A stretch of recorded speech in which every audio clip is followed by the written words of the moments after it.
Yo, yo, yo, ladies and gentlemen, once again, welcome to another exciting, jam-packed issue of the Roundtable podcast, man. It's your boy Double B Bad Blood, the franchise player, joined here by my ace of the podcasting world right here, Tony DeBurn. Tony, man, how are you doing today? I'm doing awesome. How are you doing? Man, we're doing great. We got a fucking super stacked show today, man. Man, super stacked. I don't know what to say. Oh, man. Well, first and foremost, ladies and gentlemen, welcome again to another exciting edition of the Roundtable. We have a man that has been around for a very long time. And, it's kind of funny, man, because I've known this dude for so long. And I didn't remember where I first met him. And now I do. It was Ultimate Pro Wrestling in fucking Southern California. You know, That seems to be I, coming up a lot lately, actually. right. It sure has, man. Like Ultimate Pro Wrestling in Southern California. I do remember we used to do shows at the Galaxy Theater in Santa Ana. And, at the time, it was like a WWE developmental company, which was kind of cool, So technically, I was under WWE developmental. If you want to get technical about it, I don't really want to get technical about that shit. But yeah, so I mean, like Ultimate Pro Wrestling, man. The guy was trained by another good friend of mine, Navajo Warrior, who was on the podcast a few weeks ago. So, without further ado, ladies and gentlemen, let's bring on my boy, Mike Knox. Welcome to the podcast, brother. What the fuck happened to your arm? Yeah, what is Bro, that? I don't even want to talk about it, man. Oh, man. It wasn't cool at all, dude. Oh, my God. My little brother just had that same fucking brace on, man. I tore my bicep. A few weeks back. I had to get the surgery, which sucks. You know what I mean? God. It's like I was starting to feel good, like tiptoeing around, maybe maybe I got a call or two, say, hey, would you be interested in coming back and working a little bit? And of course, you know how it is, dude. Like, even if you're out, you ain't really out. You still want to go and have fun. So I'm sitting there, I was like, oh, man, maybe I'll do it. I ain't that old. You know what I mean? I can still move a little bit if I have to. And, bro, I was trying to lift up a golf cart. Wait, hold on. Stop right there. Stop right there. Did you just say you were trying to lift a fucking golf cart? It was a matter of life and death. There is a story here. See, ladies and gentlemen, that's the kind of shit you hear on the Roundtable. Maybe making a little comeback, and then we're doing this big golf tournament, and I'm like Mike Knox, 7:30 in the morning, it's 50 degrees. Like, I haven't done jack in years, you know what I mean? So anyways, we get in a spot of trouble, and I was sitting there, I was like, well, I'm the biggest guy out here. If anybody can get this fucking thing out here, it's me. You know what I mean? So I jump in there. I try to do the old heave ho, man. And as soon as I start lifting, dude, I felt it snap, give a big cuss, blame the old lady for everything. And then I told her I tore my bicep. And she's like you'd even know. Wow. Of course I would know, honey. Oh, my God. Kind of what I do is get hurt. But whatever, bro. It don't hurt, you know what I mean? But it's still it takes a while to get better. Once I get better, what's crazy about this? It's bro. Whenever you're wrestling, you can do the craziest shit. Cage matches, table matches, fall off 20 fucking foot ladders. You never get hurt. Never. It's always some out of the way type of shit. Some dumb Trust me, I know. I got to get back into wrestling just for my own personal safety. Man, right? Man, look, I remember. I think we figured it out, guys. I did a War Games cage match at our company in Oregon, and everyone in the match was beat up brutally. Like, we were fucked up. Like, we run every week. So it's bad when a guy can't work 2 weeks in a row because the match 2 weeks prior, he's so fucked up. Yeah. And I was hurting really bad, man. And I got in my car, went home, just feeling myself. I get out of my car and I step off the curb and break my fucking foot. Of course you did, bro. I was like, I gotta make up an excuse of how this really happened.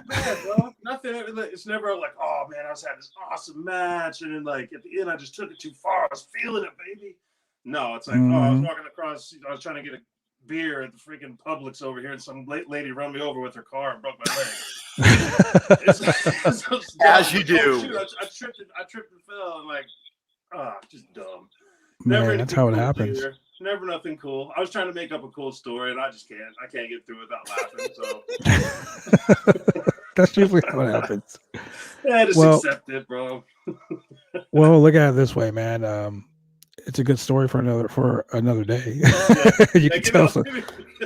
It's a story you can tell on the road. Like, man, remember that one time? Oh, bro, I still have 14 holes left to play. Oh my god. So I finished up with my torn bicep, bro. We ended up winning the thing, but like politics, you know. Man. This guy. They get me out of there, damn politics. Man. So how you been doing, bro? Before we get deep into anything. Man, you know, life has gotten a lot better over the last like 2 months, but you know, with COVID going on and losing my mom to COVID and not being able to like. I didn't know that, bro. Oh man, yeah, it happened. It happened back in July, actually. Yeah, it happens. I'm sorry, brother. Well, thank you. As a matter of fact, it happened 3 days after your birthday. Fucking sucks. But you know, man, I got on this podcast and the fans rallied around me. My boy Tony right here. We took some shots and we had a good time. Like, you know, and it's been going good, man. Now, I mean, it's so crazy. We started this podcast and it was just on Facebook. Now we're on YouTube. We're on fucking Twitch. We're on like Apple Podcasts, Google. We just recently got added to iHeartRadio. Like, we're everywhere now, you know. And I got you. I got people like Miranda Gordy. You know, I got like TJ Perkins. You know, I totally forgot to put that up there, Tony. Thanks. Like, I just start calling all my buddies, like, "Hey, man, I'm on this. I got this podcast. You want to come on?" And they're like, well, "Shit, yeah."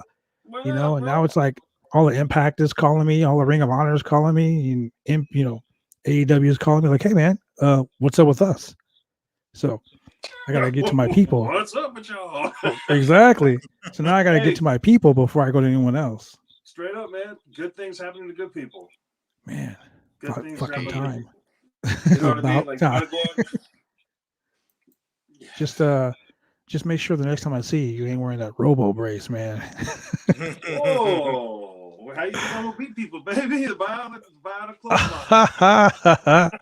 He's going to the old school Lex Luger gimmick with the fucking metal thing in his face. Yeah, now we're talking. You can barely even tell it's on there. Yeah, okay. So let's get into you, trained by fucking Navajo Warrior, man. I mean, Steve's a good dude, man. Boom. I know Steve Yeah.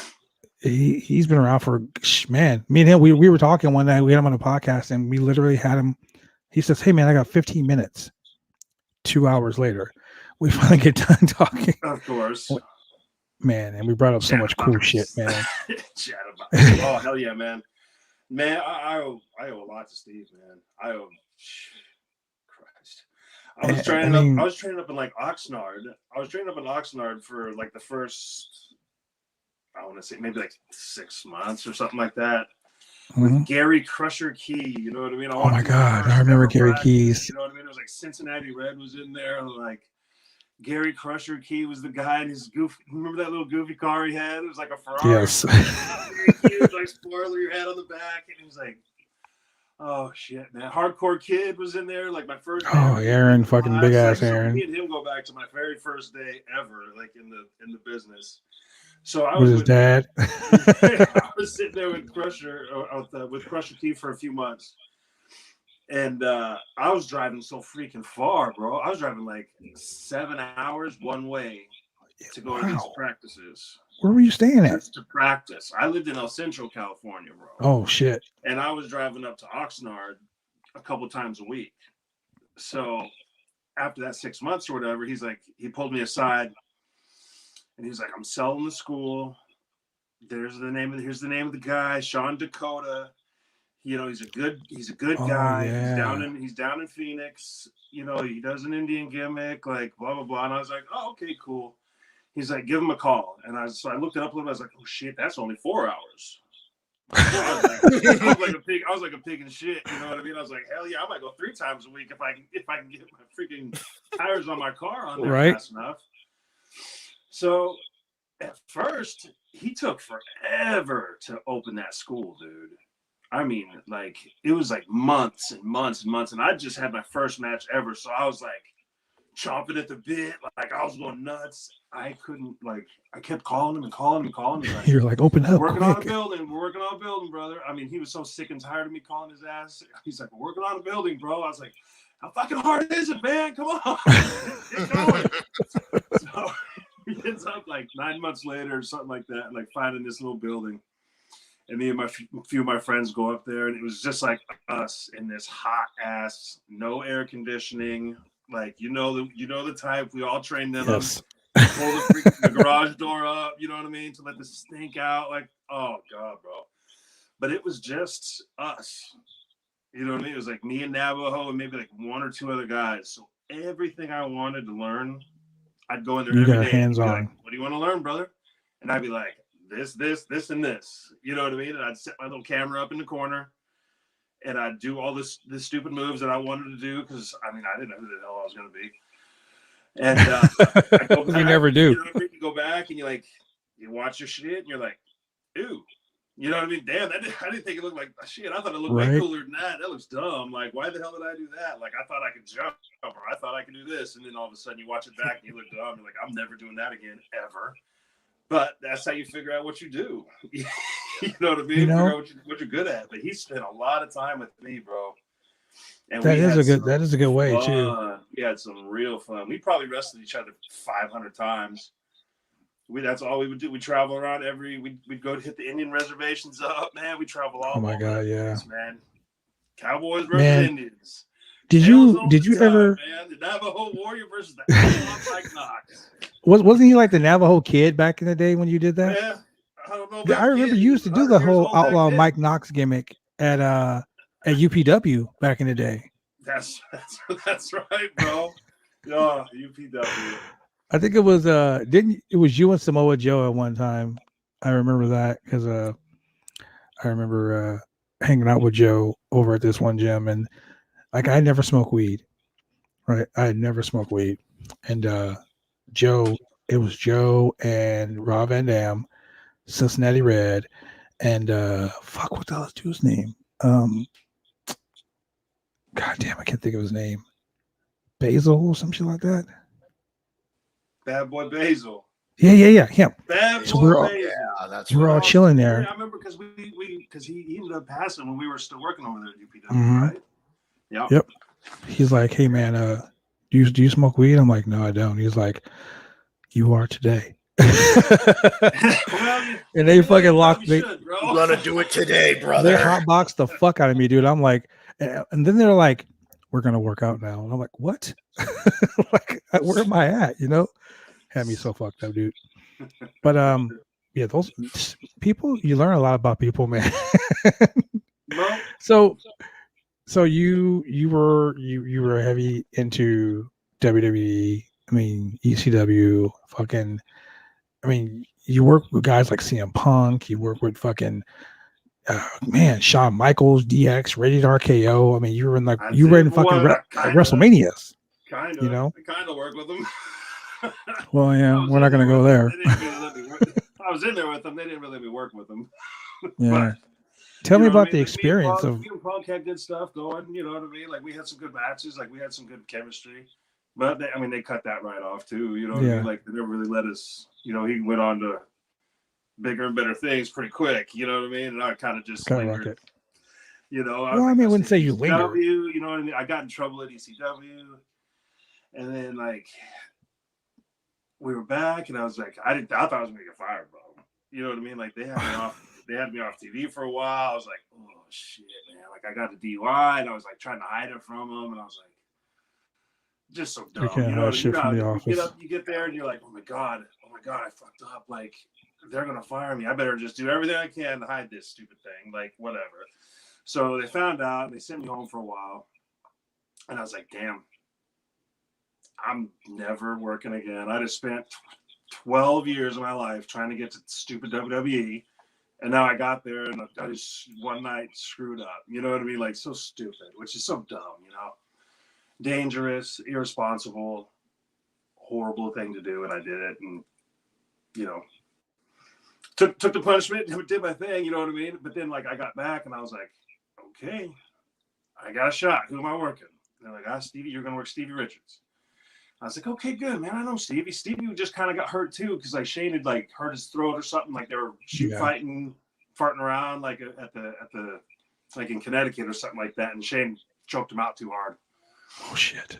So he was just coming back from that, and we kind of came back together. And he's like, bro, work my throat. I just got back from this huge thing. He's got like this huge scar on his neck. So I'm like, okay, bro, I'll work his throat. So I get in there. I'm just like, oh, sorry, Steve, bro. If I don't do something cool, I'm fine. They're gonna fire my shit.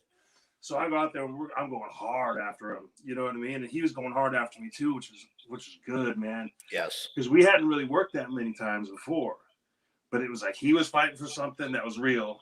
You know what I mean? And so was I. And then like as soon as I started putting the heat on his throat, he started selling like he was dying. You know what I mean? He was selling so good for me. And I was so proud. And like we got done with the match, whatever, and we were coming back. And like, it's just one of those things like you're like, nailed it, man. Nailed that. I was like, it was vicious. Like, I didn't get blown up. You know what I mean? I didn't look dumb.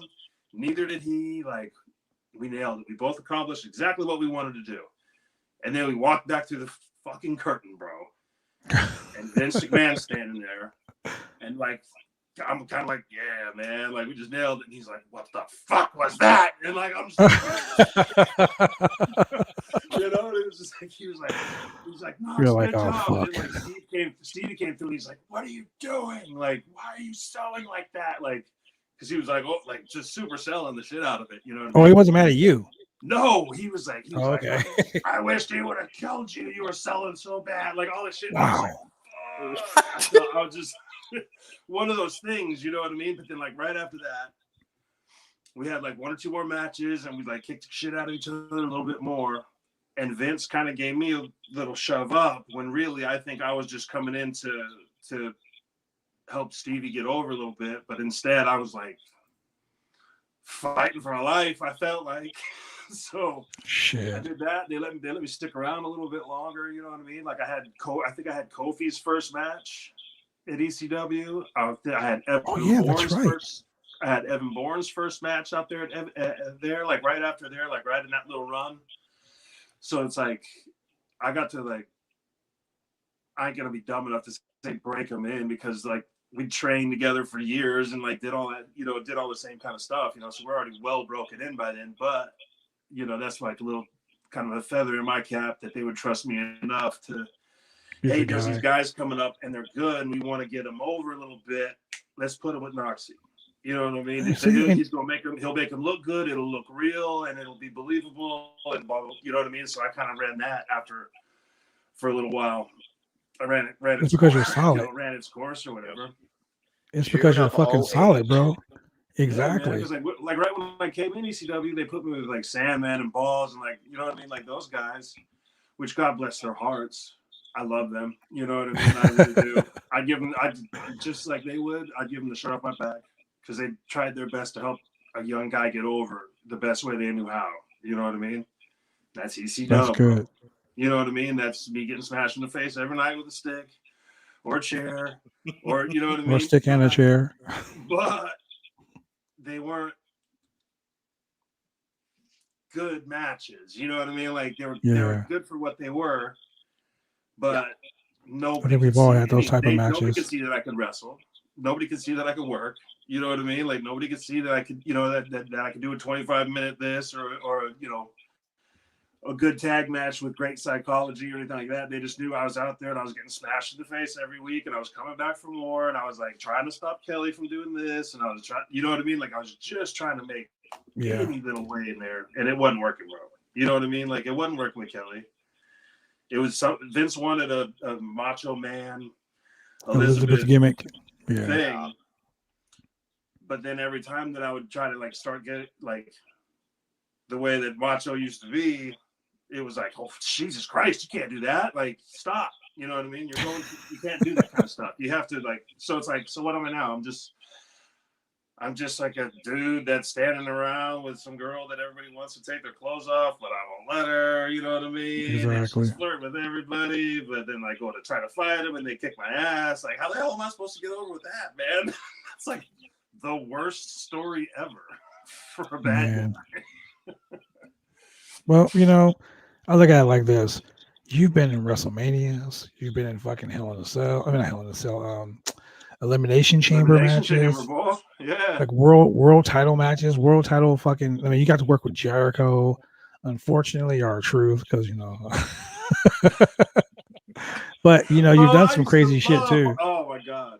Before we jump on, I used to love seeing his name next to mine at that fucking whenever we'd walk into the building, especially at the house shows. We'd walk. He really is crazy. I don't know what it was. I don't know what the hell it was, man. But we had one match, and right away it went good. You know what I mean? Like the timing was good. Everything worked out good. Like simple, effective. The crowd bought it. Everything, and it was like every time I saw his name there, we just looked at each other. It was like same motherfucking match, baby. Like let's go do it. Until it doesn't work no more, let's do it. We didn't have to talk about nothing. Didn't have to bother, like, you know what I mean? Like, you don't got to talk about your work. You don't got to do nothing, set nothing up. You know exactly what it is. Like, hey, I'm gonna get you over at the beginning. Let you get your shine, daddy. I'm gonna shut you down. Heat, come back, finish. You know what I mean? Like a couple of dips at the end, and it was just like you go out there and like whatever we're feeling that day, we just hit it. It was whenever you work with someone like that. I rocked it with R-Truth, man. When you work with someone like that you've been around and you've worked so many times, like it's cake. I had a feud with my brother-in-law at the time, and we fucking went everywhere, man. Like we were going off cross country doing the same match every fucking night for months and months and months and months, and it kept popping. People were like, "Damn, you guys are killing each other." And I'm like, "Man, this is so much cake." We killed each other on Thursday. This Saturday, we were all right. Yeah, this is Saturday. We okay today. Well, you got to think, bro. Like back in the day, remember, like they were talking about like the Steamboat Flair matches. Yep. You know what I mean? How great they were, and they were like 40 minutes, and it was just like bam, bam, and it was super shit. Damn, man, they did that thing 200 times in a year. You know what I mean? Like they did. For a few years, it was them, bro, and it was just like they literally lived on a road together. Boom, every night, next town, hour, boom, every night. Jesus, man. Ladies and gentlemen, anything ever? This is what we call being married. They couldn't like, ladies and gentlemen, you know what I mean? Like, this is what we call being married in the business. When you work with someone so much that pretty much you can finish their sentences before they come out of their mouth. Like we work matches like that. I've worked with guys, like I was saying with Buddy Highway, we fucking worked so many matches together. It was like, blindfold me. Just let's blindfold each other and work in the dark, and we can do the same thing, Literally work the same match in Oregon that you can work in Indiana, Yeah, and we did. And we did the same thing in fucking Utah. Let's turn it around tonight. Like, why don't you be the heel tonight? Let's just turn it around. Exactly. Well, one of us is remember that thing we did in Detroit? Cheered. Let's try that too. Let's try that, yeah, But before I let you go, brother, I know it's really late where you are. I want to ask you 3 things. All right, hit me. 1, what is the one thing you regret the most in your career? Oh shit, man! I wish I didn't take better care of myself. You know what I mean? It was. That's fair. I wish I would have taken it a little bit more seriously, like the later on, because I was like, it was after that Survivor Series thing where I got kicked with Shawn Michaels. You know what I mean? And then I got that. And then I got the DUI, and then I got, you know what I mean? And then like this other little thing happened, and then I went over to Raw, and they were like, they're gonna give you this big push, you know what I mean? And then all of a sudden, like, I didn't win a match for a year, you know what I mean? Like, and I'm sitting there, I was just like, well, shit, you know what I mean? And then it's like, I was running this thing with Rey Mysterio, and the setup was supposed to be Mania. You know what I mean? So we built this whole thing up all the way up to Mania, and then like a week before Mania, Bradshaw came back or something. And they took me out of the main event, or not the main event, like out of the match, and they put Bradshaw in the match.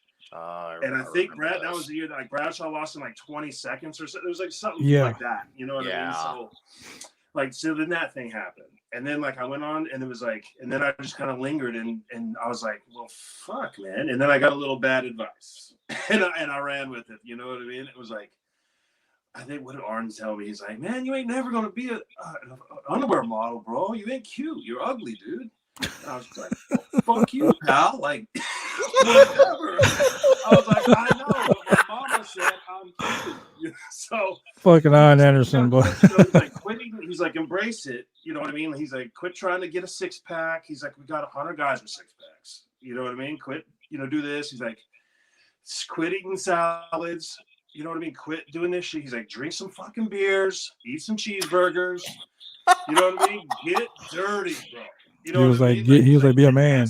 You know what I mean? He's like, let it. He's like, if you want to be ugly, get real ugly. And that's when I started just like letting the freaking beard go crazy, completely like not doing shit with my hair. So I just like look like a fool. You know what I mean? And then I was like, well, shit. I just started like drinking all this beer every night. I'm just like, oh. So I went from like 270 to about 340.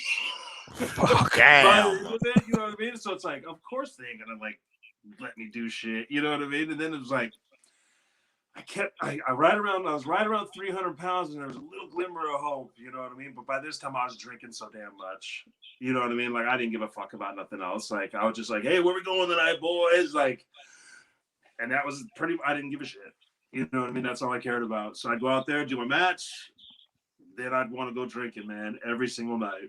So it's like I wasn't working out. I wasn't taking care of myself, bro. I was hungover at most of those freaking matches at the end. Oh, geez. They tried to put me in that when they put me in that elimination chamber match. It was like I was still kind of hanging on to like a glimmer, you know what I mean? And then like they put me in the match, like they threw me in the last freaking minute. Like I spent that whole time at WWE thinking every phone call I was getting fired, basically. Oh my god! You know what I mean? So it was like we were running this little show in Canada. That's how people are right now. Hurt or something? I don't know if somebody got hurt, but we did like a 9-man battle royal, like somewhere like in a little town in Canada, which I won. And then all of a sudden, like the next thing on Raw, they're like, Mike Knox won this huge battle royal to get in the thing. And I'm just like, they just fucking threw me in there at the last second, like whatever. And I was like, but guess what? I'm 300 pounds and I can fucking go, baby. I was like, I'm in there with this guy. They're going to let me do my shit, I think. Like, they're going to let me get over a little bit. Like, they might get a little shove after this. And I went in there and they hit me with the bad news. They're like, well, listen, bro. You're going to kind of like, because me and Cena were talking, because we go all the way back to UPW too. That's right. So he wanted to help me out. You know what I mean? Like, and he was like, hey, I want you to be in all the way till the end. And he's like, and I want to hit you with the FU, like off the thing onto the cage, like just like this incredible death for a heel. You know what I mean? Like a big, huge bump, something that they'll play back. You know what I mean? Maybe they will. You know what I mean? Maybe not because it's me, but whatever. But so they it's did. like I got all these grand ideas, you know what I mean? We have all these plans, and then all of a sudden here comes Bad Street USA marching down the thing, and that could be nothing but bad news for me. Oh, and he's like, bro, you're gonna be, he's like, you're gonna come out of the thing first, and he's like, and you probably won't. You're not even gonna make it to the next guy. Wow. And I'm just like, fuck. I was like, why? Fucking Michael Hayes with the kill spot. I was like, we got Kane in here. He don't need the push. You know what I mean? Like we got whatever. So anyways, it was what it was. And it was very disappointing. And then I just completely let it go. Let it go. Let it go. And then I just started. You want to build a snowman? Dying. You know what I mean? Just so bad, bro. I was beat. But I wish I had taken a little bit better care of myself, man, because my body hated me for it at the end. And I hated myself for it at the end too, because I didn't give it my all, Yeah. Well, shit's changed. I mean, look, then you end up in TNA. You're doing a whole Aces and Eights gimmick. So my second question, the Lethal Lockdown match. You got to work with Eric Young, James Storm, fucking Sting, Samoa Joe, and who else was in that fucking match? Magnus. I think Magnus. Oh yeah, Nick Aldis was in that shit. That's right. Because I was trying to get him to throw me through the fucking cage. Oh my god.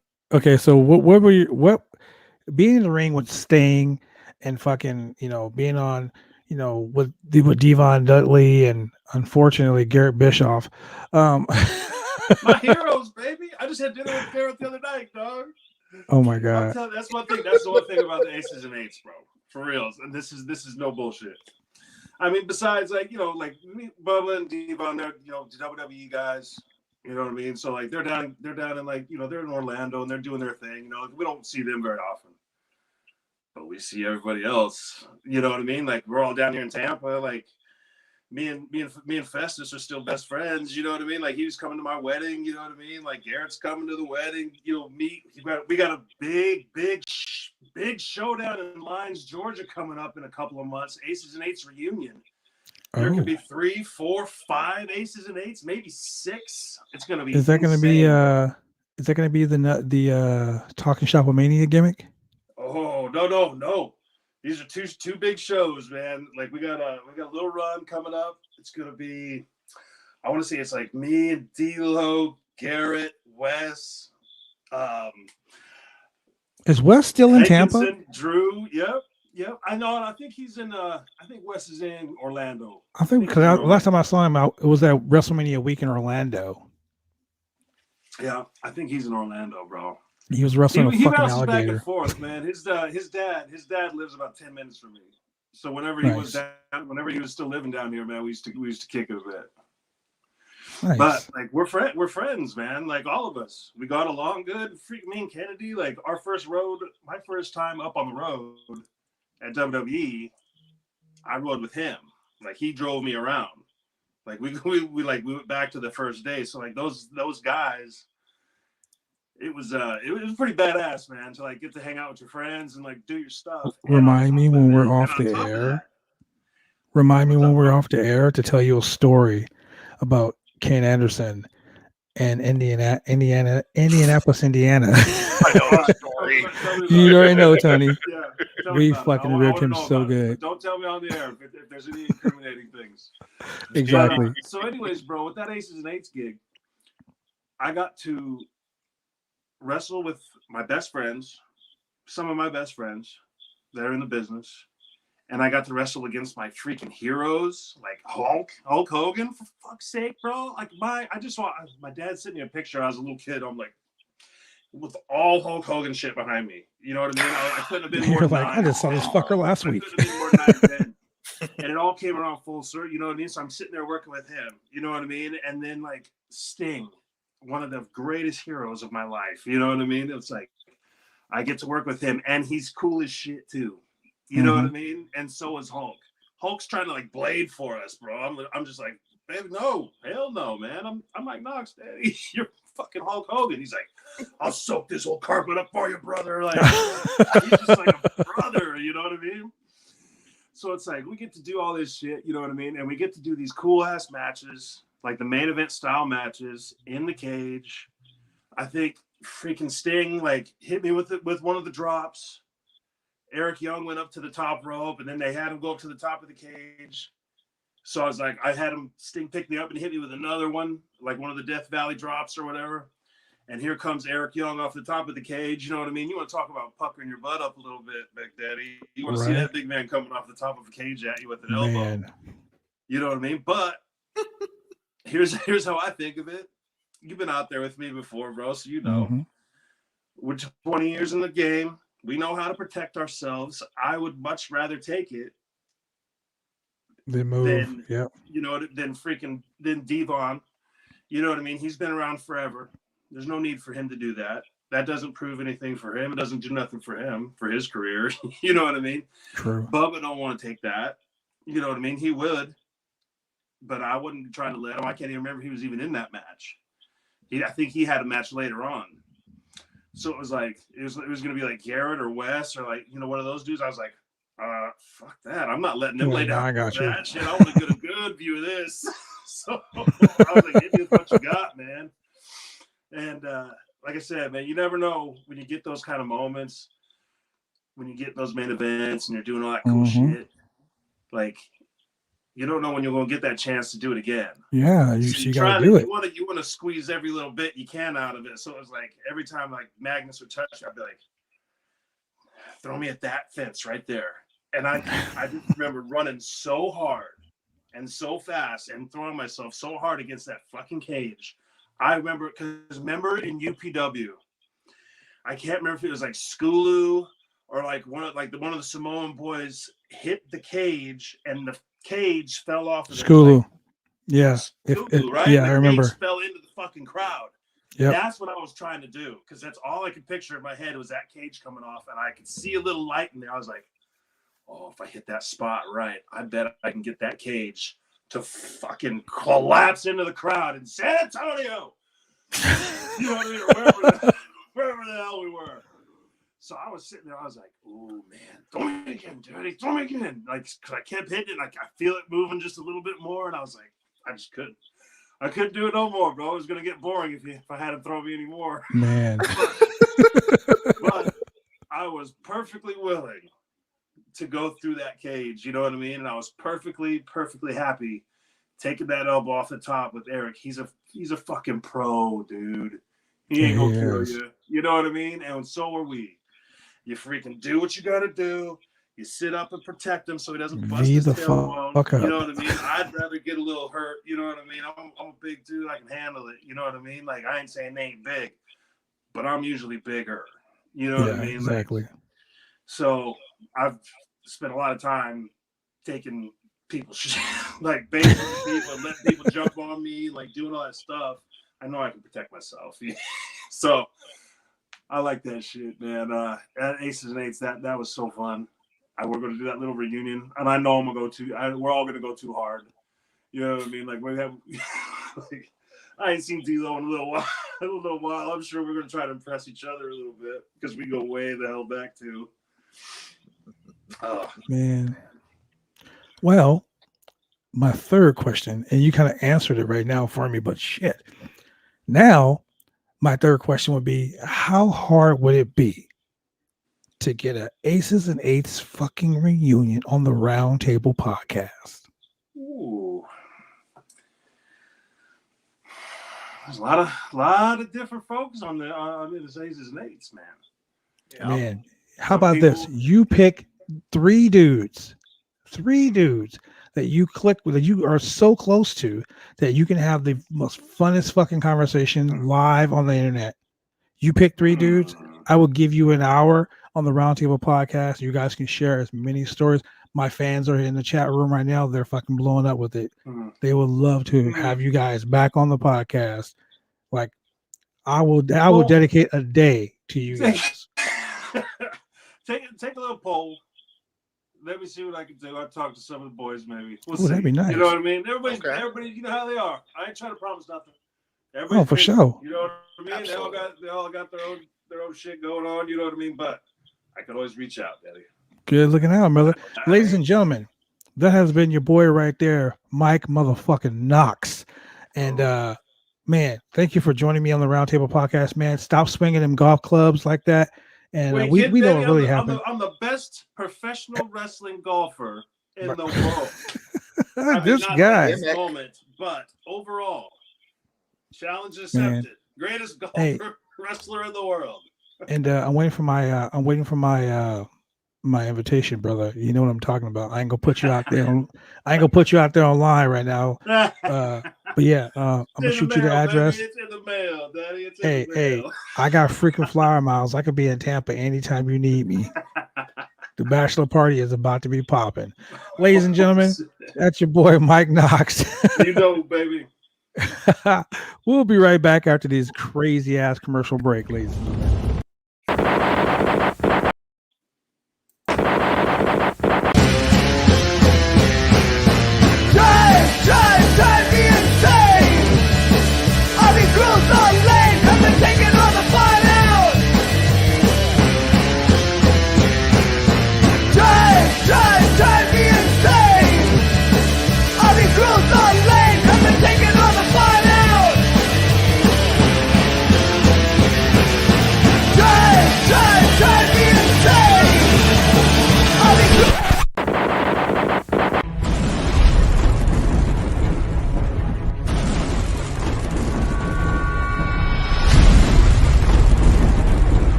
want to get your hair cut? You go get your hair cut right.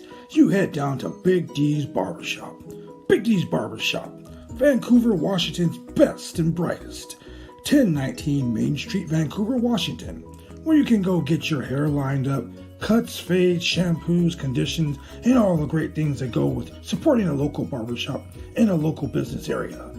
You can also reach them online at www.bigdsbarbershop.com. Go get your hair cut right.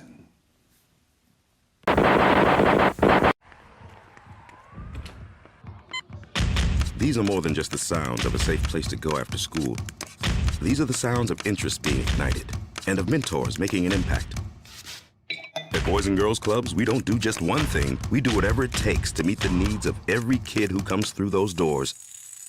Because whatever it takes is what it takes to build great futures. Great futures start here.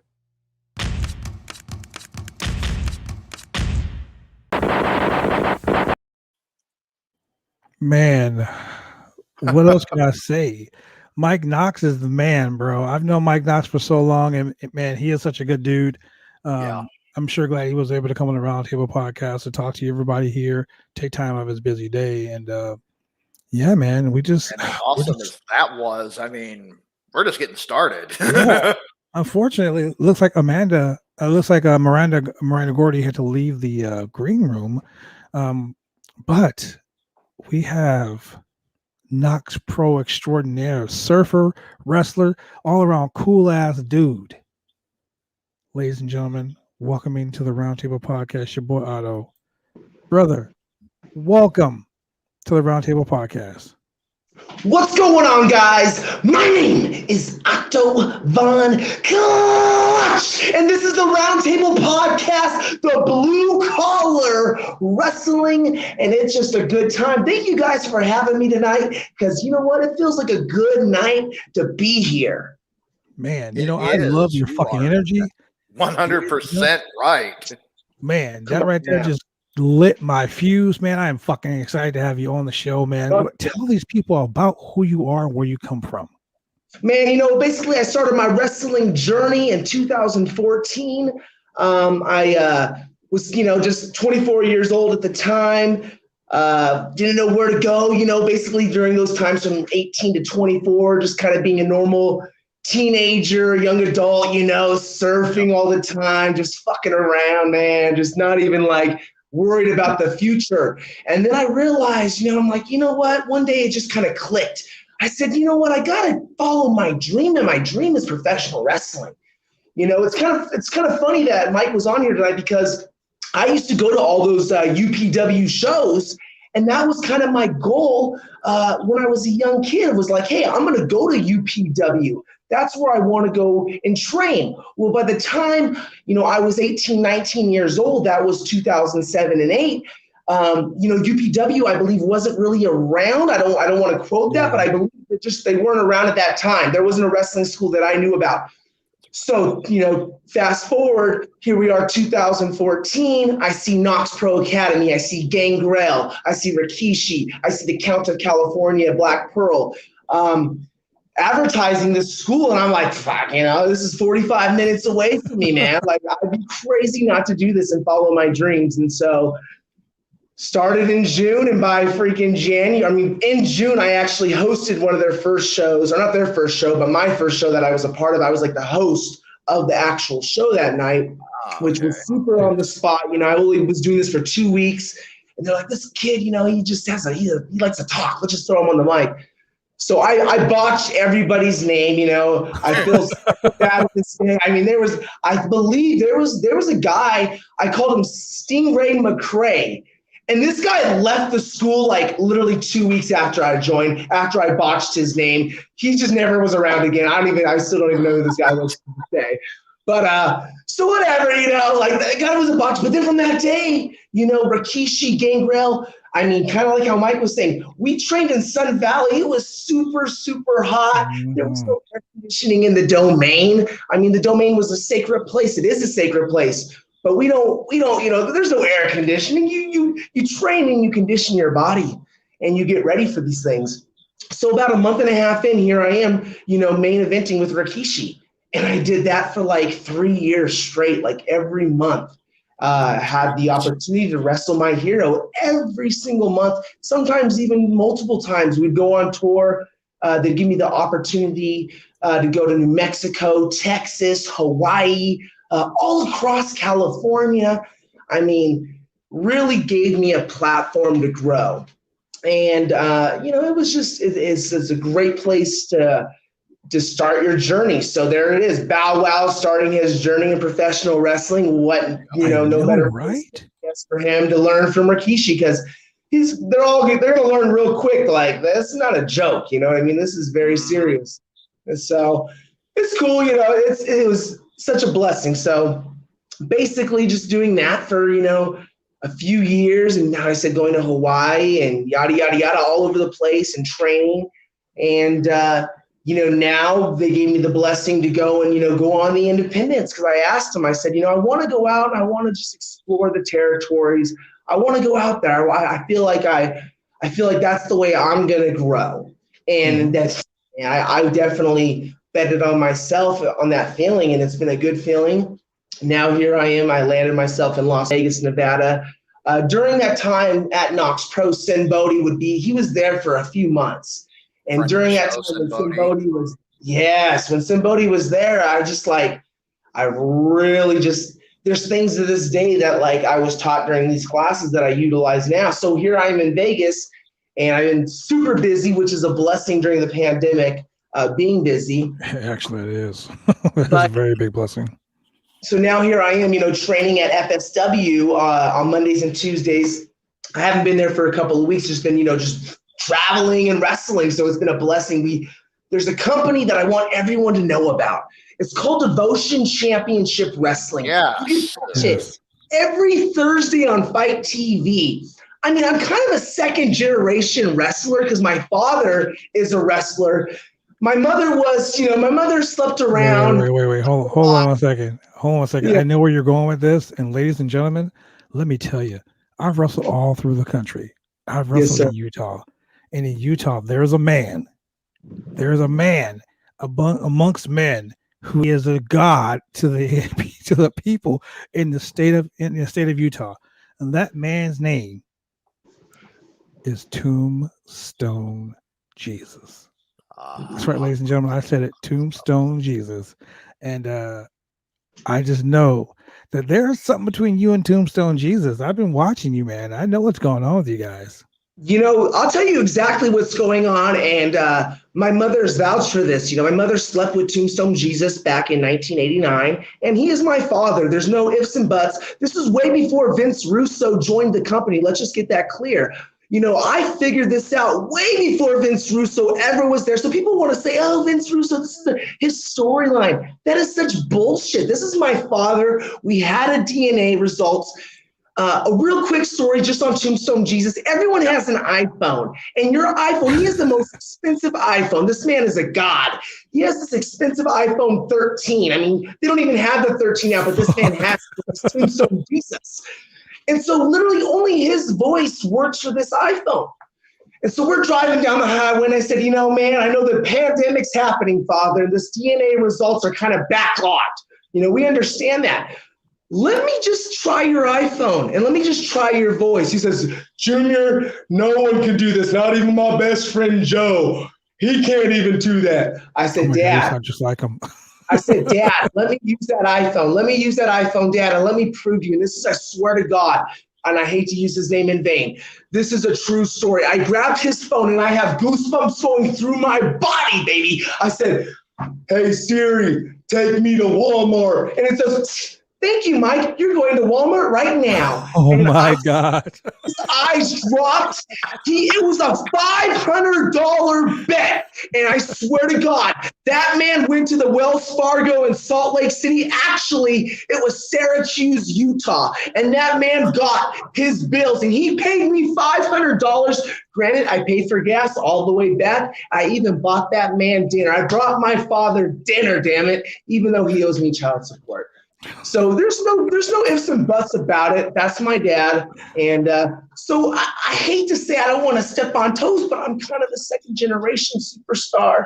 I didn't know that until my father kind of brought this to my attention. He's trending worldwide, but it's okay because he doesn't know technology that well. So he wanted me to let everyone know on the podcast tonight, all the bookers, all the promoters, if you want Tombstone and Sons, it's pretty simple. You just drop in on Tombstone Jesus' Twitter or Otto Von Clutch, and we'll be at your event. We're all there. I actually was talking to Tombstone on fucking Instagram the other day, and I was like, brother, I haven't seen you in so long. And he's like, you need to get down here to Utah, come back and work for Devotion. It just shows off the hook, man. And you need to bring yourself down here. So back on that show, back on that show every single Thursday, it's on Fight TV. It was on the CW30 on Sundays, but now we figured the platform is way more popping. They're getting way more views. I mean, it is getting it's popping right now. So every Thursday, Fight TV, 4 p.m. Pacific time. You can check it out, Devotion Championship Wrestling. I know tomorrow I'm actually going to be wrestling my father once again for the millionth time. But, it never gets old because every time we fight, we kind of get a little closer, but then it kind of just draws us apart too because he's smelly, he's mean, he doesn't understand the young generation. I don't want to be a snowflake, but when I see my father, it feels good to be a fucking snowflake. I tell you, when you're around Tombstone, when you're around your father, because everyone wants to look up to their dad. Everyone wants to make their dad proud, and that's all I've ever wanted to do. I never knew my father, and here I am back in 2018 wrestling at Devotion, and I'm looking across the ring, and I see this man, and this is spur of the moment, and I just say, that's my dad. I know it is. And he looked at me, and he said, son, and we just started slugging, and it's been slugging ever since. So who knows what's going to happen next? But I know there's some things popping in the future. Beautiful. Man. It's so funny because episode alone, that guy, he's wild. I think about Tombstone Jesus and that hat. Let me tell you, if you were to say, hey, do you want to get a stink face or do you want to put on Tombstone Jesus' hat? I don't know. I mean, I don't want to disrespect no one here, but that hat is so smelly. I believe that's the same hat when he broke into the business 13 years ago. I think he's wearing the same hat. I tell him all the time. I mean, we go on road trips, and that hat's sitting right behind me in the back seat, and it smells like asshole. Now, dude, tell me about this. Tell me about this match you guys had at Destination 6. The fucking growing pains match. So it really just pisses. Now you're just kind of just picking at the skin tonight, and it's pretty cool because there's a lot of things we could talk about. But once again, my dad wants to steal the spotlight, and he's kind of doing it through the show, which we didn't even talk about what we were going to talk and discuss about, which I bet you with your other two guests, you probably had everything, a big list. You made sure that they were all taken care of. But with me, you're going to throw me to the flames. So you want to talk about that situation at Destination 6. It was a growing pains match. I just didn't know how to fight my father. It's during a pandemic. I didn't know how we could do this because I just needed to get my hands on him. And I figured, well, we need to go to therapy. And so I said, what better way to go to therapy than take the old man, and he hates it when I call him that OLD man, that old man, Tombstone Jesus, my father. I wanted to take him to therapy. So what we did was every 5 minutes, and we went, it was a 60-minute match. It could go 60 minutes was the time limit. Every 5 minutes, we would have a little 1-minute break where I get to talk for a minute. Tombstone Jesus gets to talk for a minute. A 2-minute break altogether. Well, we had therapy time during those breaks. I think we had maybe 5 or 6 breaks. We went about maybe 45 minutes. And, it just during that time, I realized that I fucking hate that guy so much. And I don't like him, even though and you know what? Can I do it right now? Is this allowed? Can I just really just irk the people? This might blow shit. Let me tell you, the Roundtable podcast has no rules. I don't even know if I could do this. Well, we won the belts. I'm not going to lie. We won the titles to a company. We won the titles, the tag team titles. We did. And you know what? On the trip back, I'm not even lying. This is a shoot story. We were going at it so hard in the car. We literally pulled over. We tumbled in the sand in the side of the desert. And he literally called the promoter and said, I know we are the champions, and I feel real bad about this, but we cannot have these titles right now. And that's the truth. So we were tag team champions, but we were never announced. And I'm totally breaking the fourth wall, but guess what? Fuck that wall tonight. Because this is a blue-collar wrestling, and we're shooting tonight. So we gave back our belts because we're so dysfunctional. And so now here we are back just fighting with each other. And tomorrow night on Fight TV, if you've never seen a Tombstone Jesus match, woo, just tune in because it is just a slug fist, strong style. Me and him need to go to Japan. We got our passports. Hello, New Japan, we're here. So it's just, you know, Growing Pains match was a lot of fun, but at the same time, it was still dysfunctional even after, you know, after all the tapings. We still just tussled and still got pissed off, and it's just a wreck. It's a wreck having him as a father. And ladies and gentlemen, I'm gonna tell you, like, okay, so the ones that are listening on Spotify, on Apple, on Google, on iHeartRadio, the ones that are listening on these on these beautiful podcast outlets that we have, the ones that are watching on Facebook, the ones that are watching on YouTube, the ones that are watching on the Roundtable podcast channel, dude, what you don't understand, Tombstone Jesus is a big dude, but this man right here is showing you. Yeah, that too. This man is showing you right here that he is willing to fight for what he wants. He's willing to fight. You know, Jake says here, dude has daddy issues. Well, I don't know, Jake, but you know what? Daddy wasn't there, and this isn't to take off anything from Austin Powers, but you know, everyone has had their dad. I remember my mother gave me his knee pads when I was 3 years old, and I didn't even know what the fuck they were. They were these big old, huge, I swear to you, they were AMAs, and they were like the size of this thing. This is a freaking towel mat, or whatever this is, a freaking, what do you guys call it in America? A placemat. And huge pair of AMAs, and I'm going to wear them at the next show. I don't even care. I'm going to wear them over my wetsuit, look ridiculous. And I used to sleep with them under my pillow. And when he was gone, I didn't know who my father was. You know, those AMAs were there. So I'm going to wear them. They're kind of crusty just because if I take a couple too many hits, they might kind of break. But it's okay. I'm going to wear them because AMAs last forever, how they say. I don't know if that's true, but that's what they say. But I've had like 20 pairs, and they last like if you're going hard. They're like, these will last your whole career. I'm like, man, that's if like you're a guy that works maybe like 20 times your whole life, maybe. I do that every fucking month. Like, if you're working, you got AMAs that are like literally 40 years old, get those replaced. Get yourself some new fresh gear. You'll feel better about yourself. If you got AMAs that lasted 40 years, that means you wrestle one match every fucking year. Cigar from the hip. Oh, Sarah says, don't we all have daddy issues? I don't know if that's the kind of daddy issues we're talking about, Sarah. Maybe. Look, ladies and gentlemen, we're going to be right back after this commercial break with more of my boy Otto right here. And I'm going to tell you, dude, you have made this podcast very entertaining.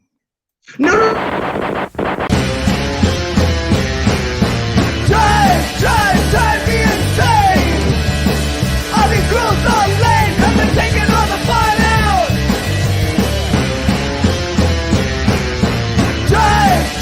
Drive me insane. All these rules are lame, cause they're taking all the fun out.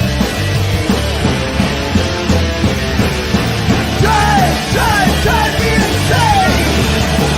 All these rules.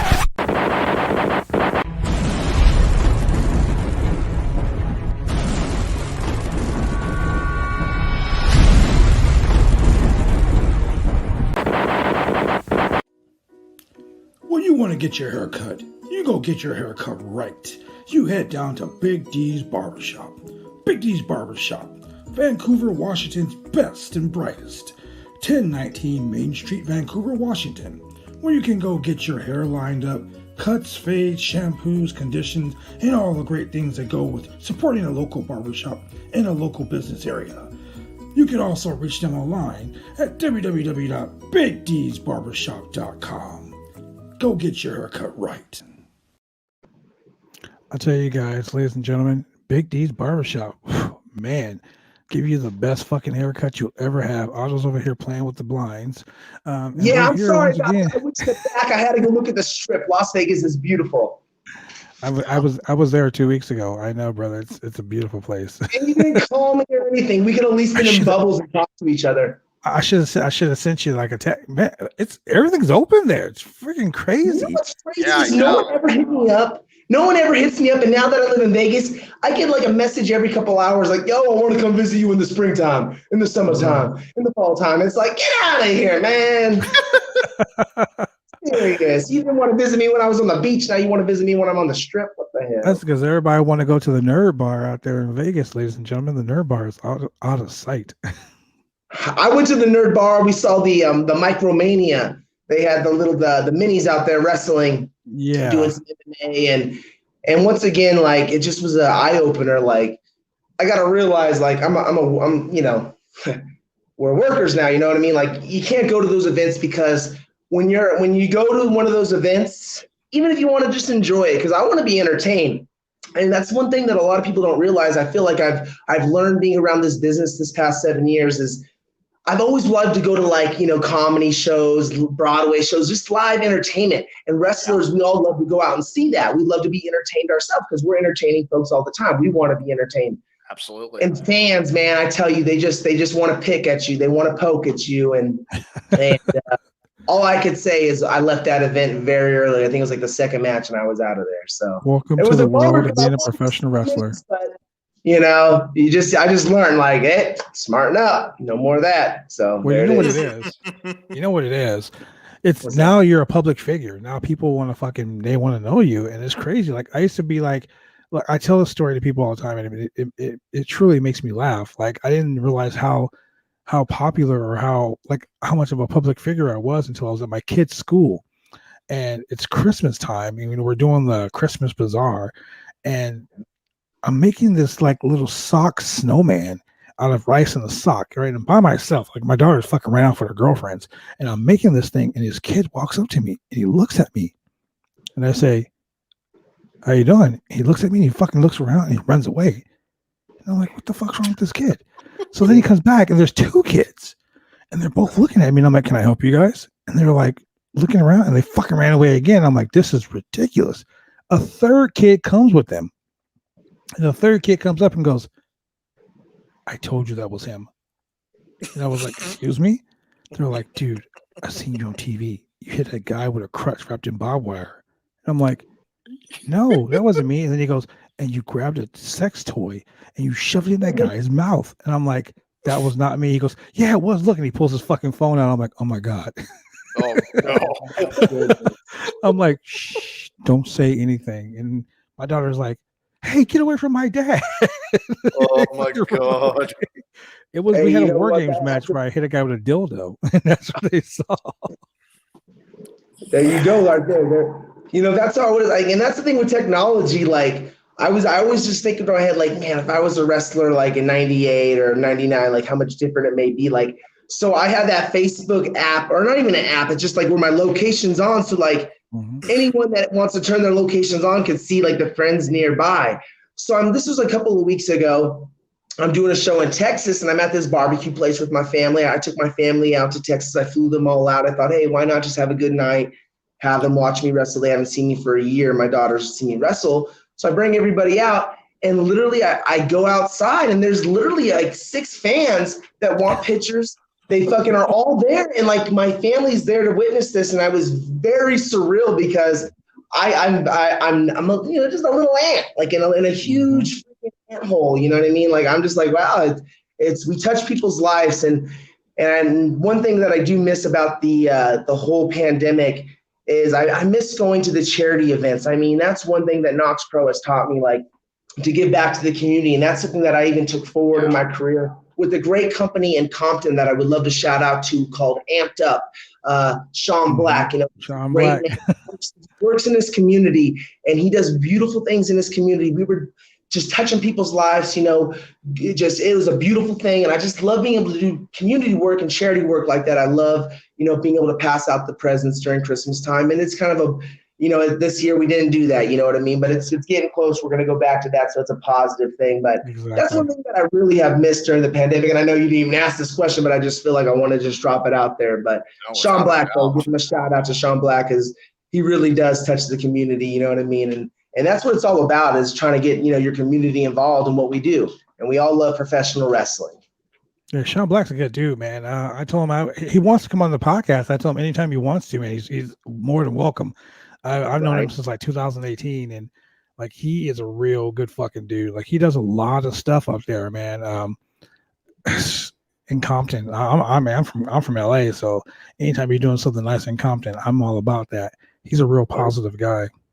Absolutely, and that's what it's all about, is spreading that love. Like I just during this time, yeah, it does suck. Like, I'm sorry that I'm going to be that worker that's going to go out there and continue to work. Granted, I get a COVID test before and after all my matches. Exactly. I'm taking all my protocols, but it's like, I got to touch people's lives. Like WWE, AEW, they're going to look back and they're going to take survey. Trust me, they're watching everybody. They're taking survey and they're saying, okay, this guy's working. This guy's not working. This guy was really hot in 2018, 19. Now he's not.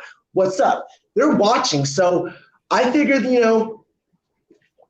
another shout out, Super Beast. This cat, Super Beast, man. I tell you what. Super Beast. Oh, he did a post that just resonated within me. He did a post that said, if you're a real pro, you're going to find out a way to work during this time and, safely. And so I took that to heart. Like, it was around August and I just was like, boom, something snapped.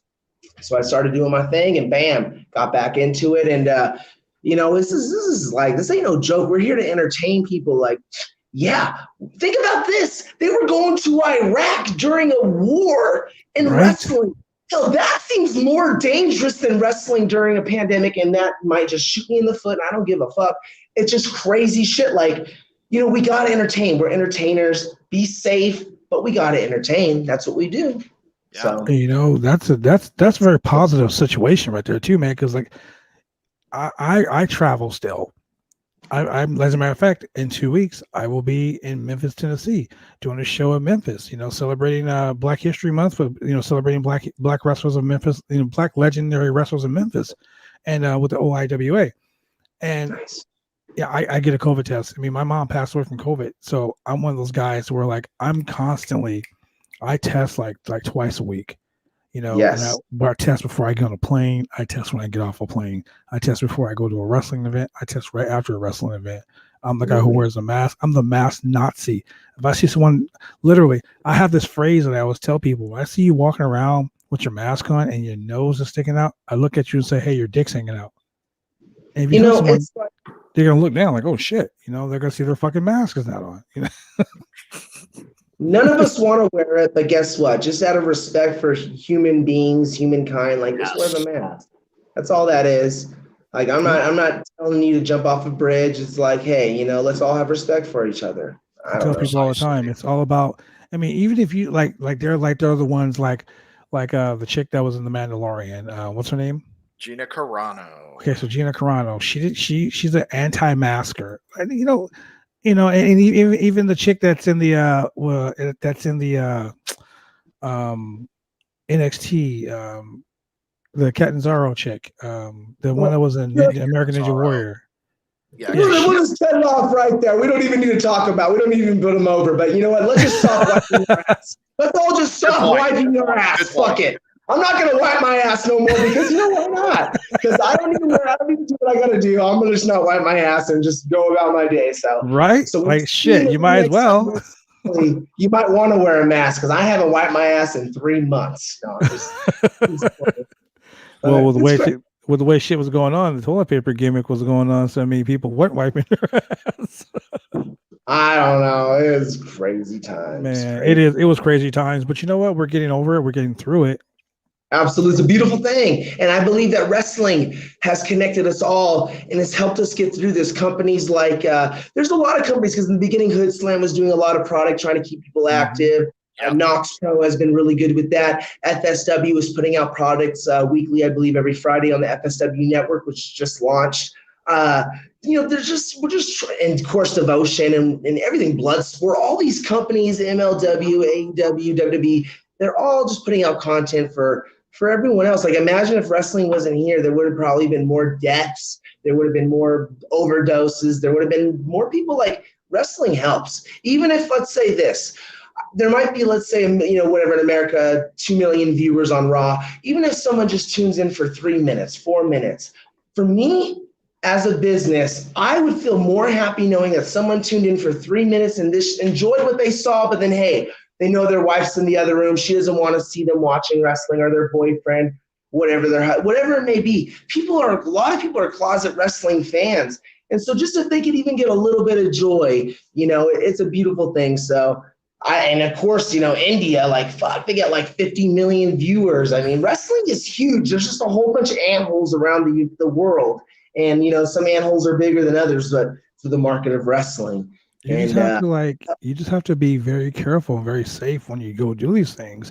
I mean, don't be a company that, books a show and like, oh yeah, man, we're going to hold a show. Don't worry about it. We're COVID safe. And you're not. Like, I worked for a company, and I'm just going to put it out there. I worked for a company in North Dakota, Bismarck, North Dakota. And this company is run by a guy who we later on found out some very horrible things about, but it's run by this guy who doesn't do COVID testing. There was actually an athlete, a manager, and a wrestler that had COVID that were booked on the show, and they thought it better not to come to the show because they had COVID. And this promoter berated them to the point where they were like, okay, fine, we'll just come. Like, literally was like, you guys used the COVID excuse last time. Like, dude, if someone is sick and they don't want to get other people sick, fucking respect that. Yeah, and I mean, that just shows where that wrestlers' IQ's at, just in the whole business aspect. Like, one thing that I could say that Rikishi's taught me that always resonates to this day, that could be advice for anyone out there, which, I paid a lot of money to get this advice. Just know your worth. And, like any situation that you're in, like, if you don't feel safe about a situation, you can back out. We're independent contractors. Like, if someone doesn't want to book you, and another guy, like Eli Everfly, he gave me this advice once. Like, it's like, imagine if wrestling, like, promoters were like girls, and you go out and you try to talk to a whole bunch of girls or boys, whatever it may be. You go out and try to talk to all these people, and some are going to reject you and some are going to accept you. And so if a promoter doesn't want to accept the fact that whatever it is, like, no one should feel like, oh, I got to be doing this. Like, no, if you don't feel safe doing something at any time, there's no harm or foul. Like, that should be a neutral respect that we have in this business. Like, I don't know, but it makes a lot of sense. It does. It makes a lot of sense, man. Quick question from the chat. I'll answer in Vegas. Vegas, yeah. You know what? Actually, there's just the shout outs just keep coming because I'm double T, baby. There's a company called Versus Pro Wrestling West. I got to give him a shout out. He's been training my daughters, of course, to Shay. I believe this is what I'm going to say right here on the podcast. There's a worker, and I believe about uplifting everyone. You know what I mean? Like, we all just help each other out. Like, let's just lean on each other and help each other and build each other. Deshay, he's a great worker, a great human being. He's been training my daughters, and I give him a big shout out. Deshay, I love Deshay. Too bad he's a Patriots fan. Hey, well, we don't want to talk about that right now. Look, I will tell you a story about Deshay. He comes to work in fucking Portland at BCW, right? I'm the hugest Green Bay Packer fan. I own fucking stock in the Packers. Okay, hell yeah. During this game, it's the Packers. Exactly. This motherfucker goes, I know, I got a family member that has the plaque. He goes, the Packers are going to fucking lose. And I'm like, shut your fucking mouth. He's like, no, the Packers are going to lose right now. He's like, the Patriots are number one. I'm like, shut your fucking mouth. And he goes, look. And he pulls up his thing. I'm like, oh my God, take that tattoo off. No. And the Packers fucking lost. I was so mad that day. During my match, I see him peeking his head at the curtain like, they're fucking losing. Oh my God. Fuck you to shade. I'll let my make sure they give him a real hard clothesline next time they train. Oh yeah. A little rougher, girls. Don't worry. Just go work that rotator cup and just give it into him. But he's a good dude. He's a good dude. Pro Wrestling, our Versus Pro Studios actually at the Boulevard. I did a show there recently in Las Vegas to answer the fans or the question or the listener's question. Versus Pro Wrestling. Yes, I've done shows there recently. I'm going to be doing shows, I imagine, probably in a few months at the FSW. Luckily now I have things worked out with my future bookings where I'm going to be able to focus on what I need to focus on. And you guys will see me at FSW, I imagine, here in the next few months, doing shows there. And we'll just, we'll see what keeps going. Hopefully, like, there'll be shows in southern Utah, that's about an hour and a half away, or maybe Mesquite, Nevada. Who knows what's going to happen? I mean, we'll see. I mean, everything is such a possibility in wrestling. It's so, exactly. I never thought I'd be able to wrestle Rey Mysterio, or I never thought someone else or whoever. Like, you just never know what's going to happen. Our team with, your trainer years later, Gangrel recently, I was able to, team up with him in Texas. Like, you just never know what's going to happen in wrestling. And like, that's one thing that, you just never know. Like, maybe later on tonight, I might just get a call from freaking Stanford. You just never know. Like, with wrestling, you never know. So that's the thing. You can always be ready, man. I was told from a very young age, always have your gear. And I tell you right now, ask Reno. Ask Reno about 66th and Compton Avenue, wrestling shows there. Native Blue, that's not true. So you can go ahead and you can go fuck yourself on that one, sir. What did they say? What did they say? He said, and I quote, Seattle is better than Green Bay. And Native Blue, sir, you can go fuck yourself. Absolutely.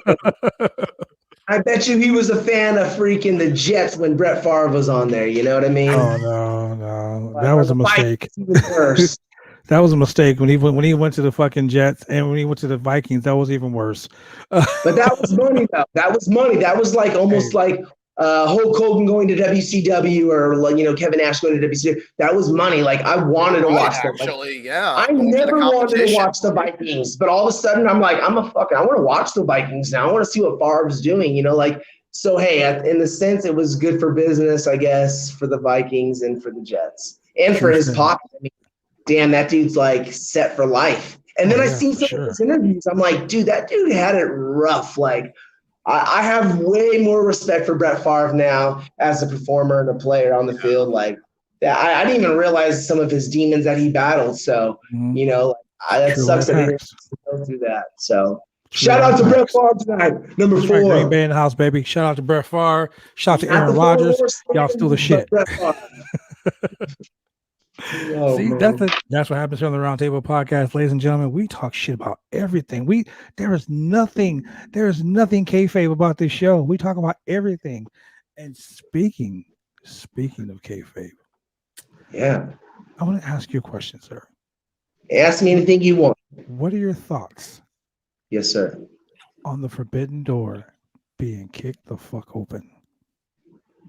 You know what? There's a rumor. Before you answer my question, I'm gonna tell you there's a rumor that, and it's not a rumor. Tony Khan, he said he was gonna change the landscape of professional wrestling. And can I add there? And he legit asked Vince McMahon, "Do you want in on this?" I was like, "What?" What are your thoughts? It's hard to say because it's hard to say from looking on the outside in. If I was on the inside, meaning like in AEW right now or WWE, it'd be a lot easier to answer that question. But as someone that's, kind of connected to the business, I would say that, there was people doing this way before Tony Khan, like a shout out to Hood Slam. That was a company that was changing things, making people look at wrestling different. And there's other companies out there that are doing it now, like GCW. I mean, the Fight Forever on GCW, I loved it. I thought it was so good. But kicking down any forbidden door, like meaning that, hey, this company and this company are going to combine, I don't think that WWE is going to go work for that. I mean, WWE is their own franchise, their own brand, their own entity. Like, you know what I mean? Like, it's almost like, you know what I mean? It's just not going to happen, I don't believe. And I believe that AEW will go, keep working this great relationship. It's an awesome relationship that's going on with Impact that I'm really digging. And I think they'll probably, transpire how it is already into New Japan. And it'll probably transpire now into little maybe MLW. Who knows? You know what I mean? It's with wrestling, we never know. But hey, if we all get together, once again, like how I said about Deshay, if we all just work together and just kind of lean on each other, it's going to be a bigger thing for everyone. So like, heck, it'd be a beautiful thing to see WWE and AEW and everything working together. I would love to see that. Like, who wouldn't want to see that? That'd be awesome. But as a business aspect, nah, it ain't gonna happen. It's not gonna happen because WWE has their own stock, their own brand. Like, they can't just bring it. It just doesn't work that way. Like, when you have stock, when you're in the stock market like that, you can't just switch your company's formula up. It doesn't work that way, guys. If you have this is just business 101. This is when I was in college learning business. This is just simple things. Like, it's not going to happen. And if it does happen, it'll happen in like 15 years. If AEW, which I believe will do, knock the rocks off. I believe AEW will have the 20 million, the 18 million, the 15 million viewership in years to come. I just think it's going to take that little wave. It's like when you're out in the ocean and you catch this killer effing wave and you just ride it all the way to the sands. Now you got to paddle back out. You got to wait for the next sets of waves. And that's what's happening with the viewership, I believe. I look at it like the ocean. So it's going to happen again. It's worldwide. Wrestling is loved. So just in the United States is dying out because everyone's so freaked out about everything. That's a good way to put it, man. Like, honestly, it's almost as good as this comment right here that I'm gonna comment on right now, and then I'm gonna let this go. That's true, baby. Native Blue, you can go fuck yourself. Native Blue, you can go fuck yourself. I like messing with him. But someone had posted something in the comment that I think was aimed towards your feud with your father. Okay, and once again, like my dad, and this is like, and I feel bad for like, and I don't even want to name drop. I'll name drop someone that I know that would not get mad, like Jacob Fatu. Like, Jacob Fatu is a Samoan werewolf. I love Tongan Kid. I love that man. That man is such a great man. And like, if I can give him a hug right now, shout out to TK all day, baby. Hashtag TK all day. I want to see TK on AEW Dark. That's what I'm saying. Oh my God. But no, it's just like, like Jacob is Jacob. Like, he wants to be known as a Samoan werewolf, the fucking predator, the beast, like one of the most. And Jacob, I love that man. Like, he's going to just skyrocket. I believe he's going to have a Contra. I want to skyrocket right behind him and just fucking give him a hard fucking clothesline at WrestleMania one day. Who knows? You never know. You got to project that energy out there. But once again, though, I'm so sick of it. Like, I've been doing so good on my own, doing my thing, going to Hood Slam, Sexy Good Time, just rocking it. And then all of a sudden, my father gets back in my life, and they're just eye-raking me left and right. They want to talk about my dad. So what's the question about my father? I'm sorry. Body bag rubber match. Oh, body bag rubber match. So I'm assuming I had a body bag match just this past Thursday in Salt Lake City against a fucking hell of a talent, which was a Nurse Ratchet. And shit. Yes. Oh shit is right. Nurse Ratchet hasn't been seen on the scene in over a year. And so we had an open challenge, and bam, Nurse Ratchet called for the open challenge, and main evented that, and just fucking had a great match, a body bag match. Unfortunately, I ended up in the body bag, but you know what? It was with the fucking voodoo spirits of Tombstone Jesus, because once again, I can't focus on anything. Everyone wants to come up to me. People are having me sign 8x10s that are Tombstone Jesus. I even got a request the other day. They said, hey, I just bought your new Slam Buddy. Bam, I got an Otto Von Clutch Slam Buddy. They just bought the new Slam Buddy, and they freaking PayPal me, and they said, hey, yo, I see your name's Adam Sparn. Like, that's so cool. I didn't realize that Tombstone Jesus, it makes sense. Can you sign it, Adam Sparn? I'll pay you an extra $50. I was like, fuck yeah. I said, all day long, I'll sign it for an extra $50 with my shoot name. But make that money, brother. Make that money. That body bag match, that person's sick in the head. They're almost as sick as Vince Russo. Vince Russo, he had a match We have had so many matches, and now we were tied this past week. You're going to see it in a couple of weeks on Fight TV. I'll give you a little preview. There was a ladder match, and it was very, very, very deadly, very dangerous. So in a couple of weeks on Fight TV, you'll be able to see that. And I hate you, Dad. You know, I just really do. I was learned at a young age that hate is such a powerful word. But you know what? It's like sometimes you gotta just express it. But So Also true. There are several 4-letter words that are worse than hate, like fuck, love. And look, here, this is what we're gonna do, ladies and gentlemen. I got a surprise for you, Otto. Talk to me, Ladies and baby. gentlemen, my boy, Sean Black. Oh snap! Welcome to the house, Sean. Sean. How you doing, Sean Black? I love it. Welcome to the What's Roundtable, good, brother. How you y'all? doing? It's a surprise for me. Man, we got a surprise appearance from the man himself. Look, man, look. That's What's up, awesome. man? I was like, we're putting Sean Black over. I gotta get him on the podcast. So Yes. you and I have been talking about this for a while. Boom. Welcome to the Roundtable, brother. I love it. There it is. Appreciate the welcome. invite, bro. Yeah, appreciate the invite. Tell us a little bit about your promotion, man. What you got going. We love the positivity. Oh yeah, man. Amped Up Wrestling is like I said, originally started because I always tell promoters, why don't they do shows in the inner city? You know, I'm only familiar with LA, but a lot of the shows are kind of like on the other side of the 110 freeway, which is a predominantly Latino side of town. Shout out to all our lucha and all that, you know, all that. But there's actual even American shows that get run over there, Southgate, AWS, and things like that. And I've told promoters for years, like I was like, hey, you know, in the hood, like it'll be over. I mean, and not to toot our own horn, because you know what, I'm gonna shoot on. The only negative thing I would say is smart marks feel like those smart fans, they feel like everything is entitled and everything is wrong. You can't do nothing right. Da, da, da. So why keep catering to those fans like that when there's people and kids in the hood that will pop off an elbow drop? Right? Right? You feel me? Yeah. I've been there. A I'm body from slam. Compton. I know. Okay, I know. Yeah, a suplex. know, you know. man. Yeah.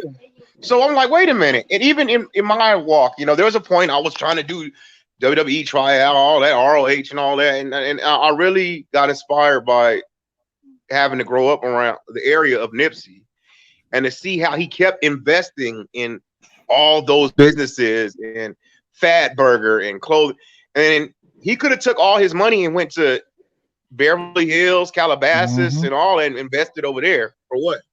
So he inspired so many of us, like, hey, just because we're on like from South Central, Inglewood, or Watts, Compton, we could have nice stores. We could have nice, you know what I'm saying? So that's like legit. Yeah, you see? And so that legit, not even because I was jumping on, you know, people pass away, people jump on trends. I was literally inspired to Amped Up, because Amped Up started before he passed. So yeah, he, like I said, he was like the reason I'm like, listen, man, like I got to start something. And outside, and then I'm mixing in because I work at help out volunteer Southern California Ceasefire Committee. I'm from Inglewood. You from Compton. You know how I go. I done had like at least 6-7 childhood friends killed. Man, I went to Morningside for like a year. I know what's up. Yeah, and people don't get it, man. Black, white, Latino, man, murder hurts you. It affects you.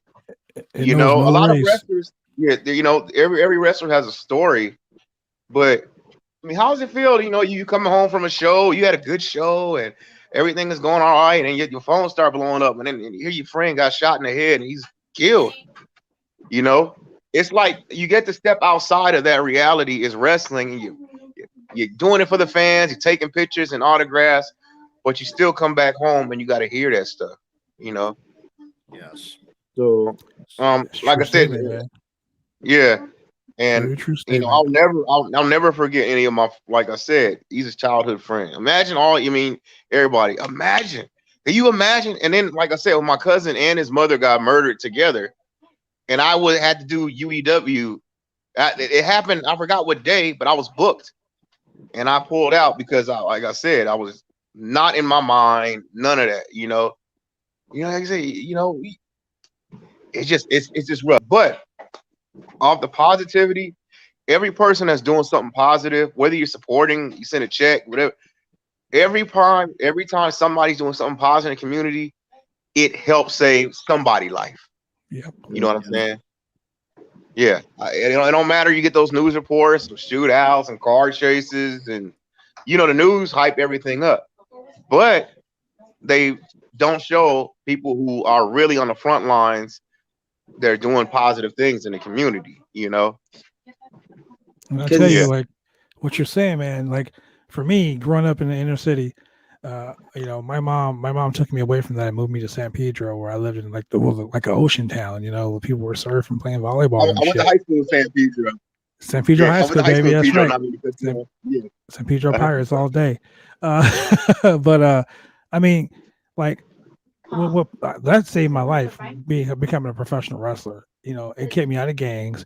My grandmother put me on a path that helped me to not only make it in this business, but I got a college degree. I went to Cal State Long Beach. I got a degree in business and finance. And when I was training Mondo Guerrero and Rey Mysterio Sr., they wouldn't let me wrestle unless I had good grades. Like they literally were like, you can't come to training until we see a progress report. I started when I was 15 years old. So those guys helped instill that in me. And, one person doing one nice thing helped another person. It's like you're doing this. And another friend of ours that's in Ring of Honor right now, he's got like a whole group of guys, going out and doing cool shit like that. And I mean, Shane Taylor's a fucking, he's just like, I look at Shane Taylor like I look at you. You guys are fucking influential role models too, not just black wrestlers, but just people in fucking general. Like doing good deeds and being a good person knows no color, knows no race, no creed, no sexual orientation. It's just fucking ingrained in your fucking DNA. And you, my friend, are a good fucking dude.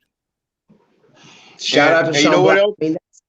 It's just you've been able to give us so many wrestlers, Sean. You've been able to give the platform to so many Latinos, Caucasians, everyone. I mean, literally, diversity is not even a subject. It's like you've given the platform for all of us to be able to go to the certain neighborhoods that we wouldn't have been able to wrestle at, and we have now fan base there. Like I still get people that contact me to this day, like, "Oh, I loved it in Inglewood." Like it's great. Like it's a good feeling that just for a moment, like you said, like you come home after a great event, everything's great, and then there's some more negativity.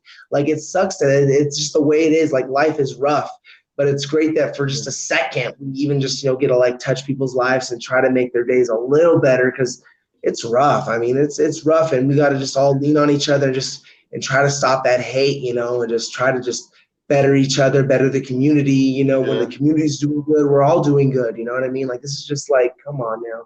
So I just thank you so much, Sean, for doing that for myself. And I speak for, I guarantee, 50, 60, 70 other wrestlers. We all thank you for that, man. Like it's been badass. Yeah, and you know what else, bro? I appreciate that, but I also hold accountability for even my negative. There was a point where, like I said, I got into the painkillers and the drinking, and I would show up drunk at show. I was accountable that I blew opportunities. I got comfortable, and sometimes when you get in the industry and things, you get a little cocky and all that. You start hanging around the wrong crowds. And then it took certain things to make me realize, like, hey, I'm living the wrestling life that I did not want. We hear so many wrestling stories of, some of our greats and not even, going left. And I almost went left. And a lot of that was caused because of the pain I was going through. I turned to alcohol heavily and things because, like I said, I mean, who wants to, hear about their cousin and his mother getting killed by AK-47? And it might have been wrong identity and all that. So a lot of the pain I took to more partying things to cover the pain. So, you know what? Like I said, I just at this point, I'm not perfect, but I reassessed some of my, I'm trying to at this point right now. I don't know if you heard, the brother was gained up to 315 pounds. I'm 246 now. Yeah. Look at this. Did you hear about Look this? at this. Man, Yeah. I heard you was getting hella healthy, man. When is that? When is the next event you're running at Amped Up? I'm not gonna call it because there's a couple of times I called it during COVID, and then the government shut it down. Yeah. So I'm just like I said, we got our podcast, and you guys all feel welcome to come through. We're just gonna keep doing the podcast. We're gonna sell some merch. Just once it gets more clear, because you don't want to keep teasing people because people lose faith in your product. Exactly. You say you're gonna have a show, then you got to pull it, or a show happen. I want you to do this for me.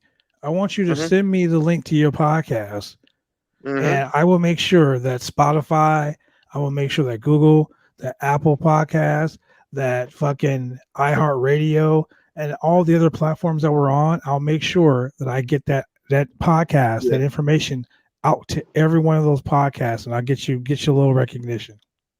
Yeah. Hey, it's funny. I don't have an official, but I'm learning. I got it just on YouTube, but I want to move on to that. And so a couple of people reached out that they're going to help me get into.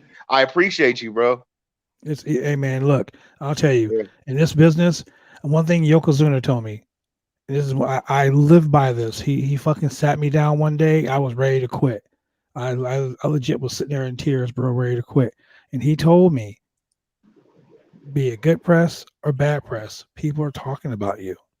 And I said, okay, I understand that. And he said, what you do with this information is going to help you in life.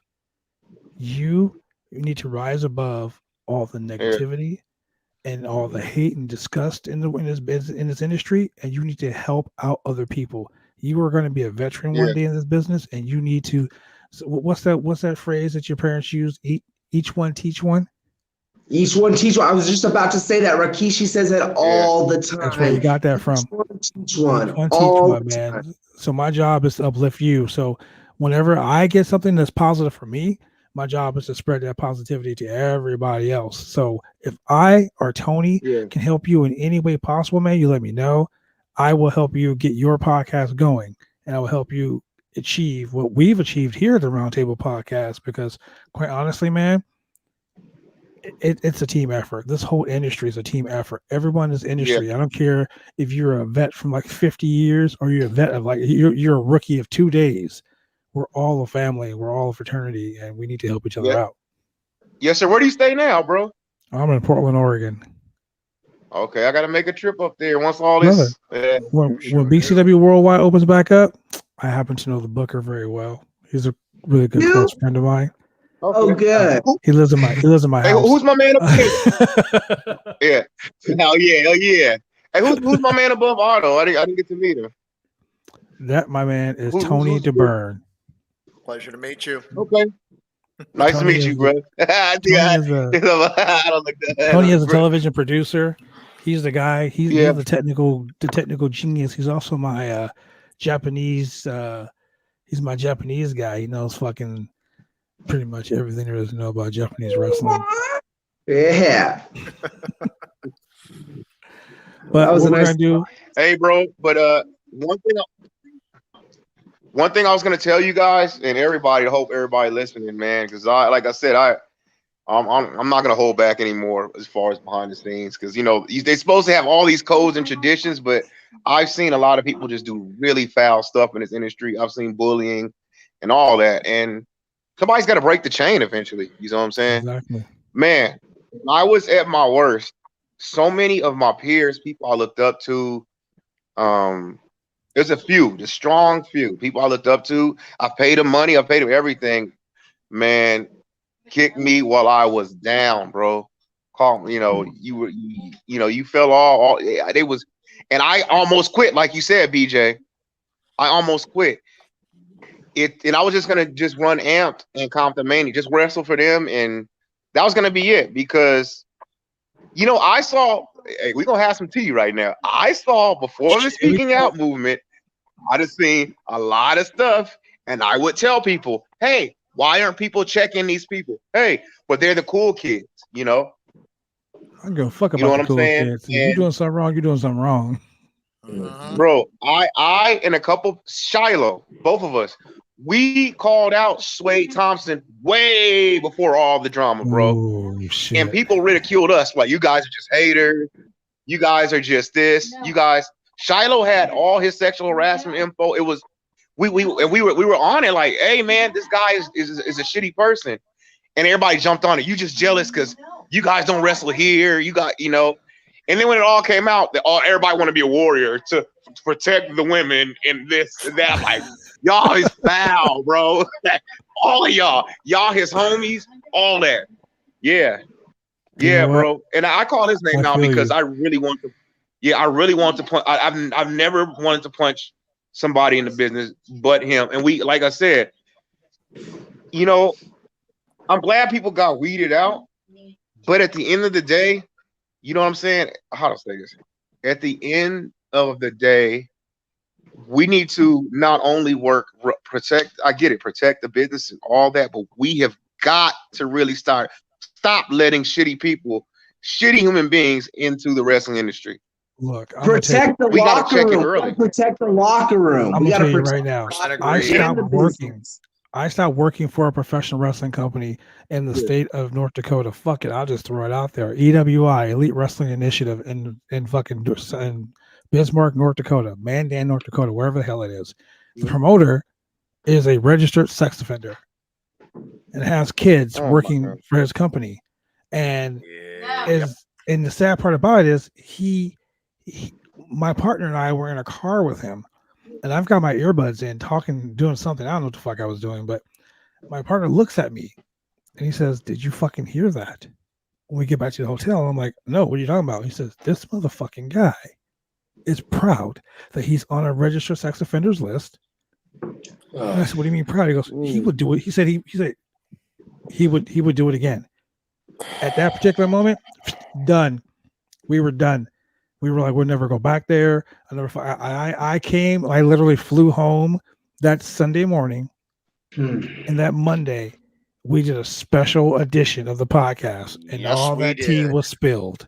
And honestly, I look back on our analytics the other day, and that was one of the most watched and commented on shows we had in the year plus that we've been on this podcast.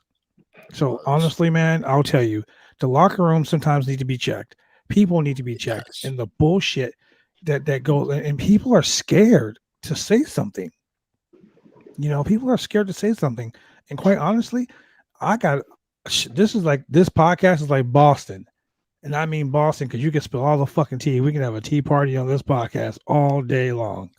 I got no problem outing somebody for some shit like that. Yeah.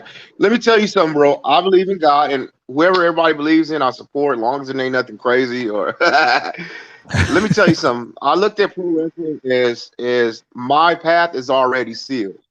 Mm-hmm. Our birth date is set, our end date is set. I'm not going to. At first, I used to try to abide by all the rules. I was around certain, and they used to tell me, Sean, you can't post this on Facebook. You shouldn't wrestle here. You shouldn't wrestle there. You shouldn't. XYZ. You know, I like to crack a lot of jokes, and I was getting ridiculed for that. And you know, like I said, I was going through it, man. But then they would get on my head. They said, Sean, don't take this serious because he cracks too much jokes.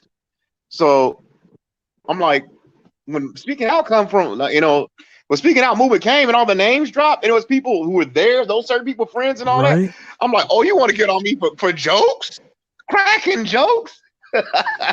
Because all your friends was cracking other things, if you know what I'm saying. Pot me kettle, right? Indeed. But yeah, you know what I'm saying? And I'm really there's vets that say, well, it's the industry, all that, you know, all that. But it's okay to make changes, you know. Like Otto was saying, like I said, there's as much as they're supporting Amped Up, there's people that absolutely can't stand me and Amped Up, and I don't care because I don't have to book you. I'm not on your path. Go do your own thing. You know what I'm saying? But Otto can tell you and we're gonna have an Amped Up Awards. If you guys can plug that, we're gonna put it on YouTube on the Amped Up Wrestling channel. Feb 28th, the end of this month, And Otto, he's nominated for Moment of the Year, Amped Up Moment. When Otto threw out, you can look at the match after. When Otto threw out Slice Boogie, the kids, the people went absolutely crazy. There were kids doing that floss dance. People jumped up, hugging each other, all that. And you can look it up right when you get off this. Otto can send you the link. Just that reaction alone. And that's what matters. I don't care what some 500-pound dude telling me I need to do. Somebody It looks like we lost Sean. I think he may have gotten frozen. He got Sounded like frozen. he got a text of some kind, I think, and I think it knocked him off. No, somebody was watching the podcast and they were like, "Oh hell no, he's talking shit." Yeah, don't. You know, it is what it is. Let's do this though. Let's go to our last commercial break real quick before we get off of this thing, and we'll be right back, ladies and gentlemen, with more of the Crazy Roundtable podcast.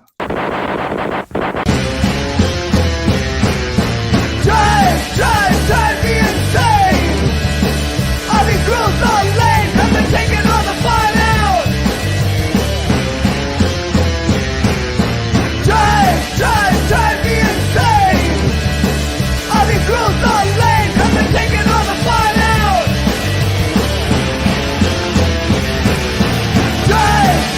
Drive me insane. All these rules.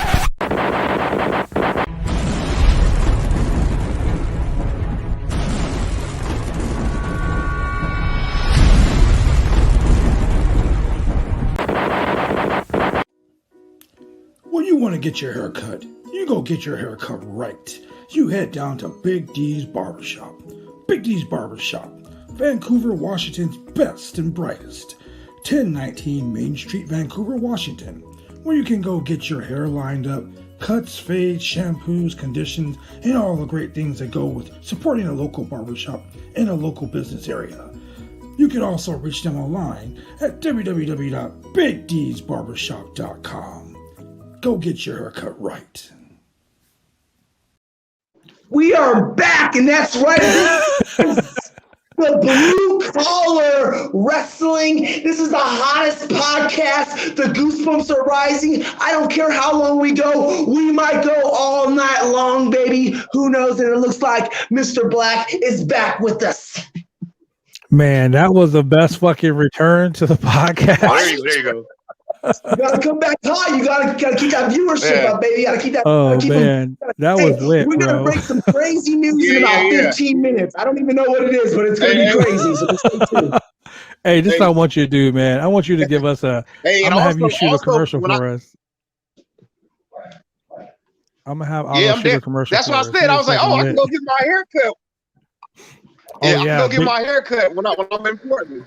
Big D's Barbershop, man. Let me tell you, she do a straight razor cut, bro. Oh my god, I got that haircut. I was like, ooh, I ain't had a haircut like this since I ain't had a haircut like this since I was at the Baldwin Hills Crenshaw Plaza.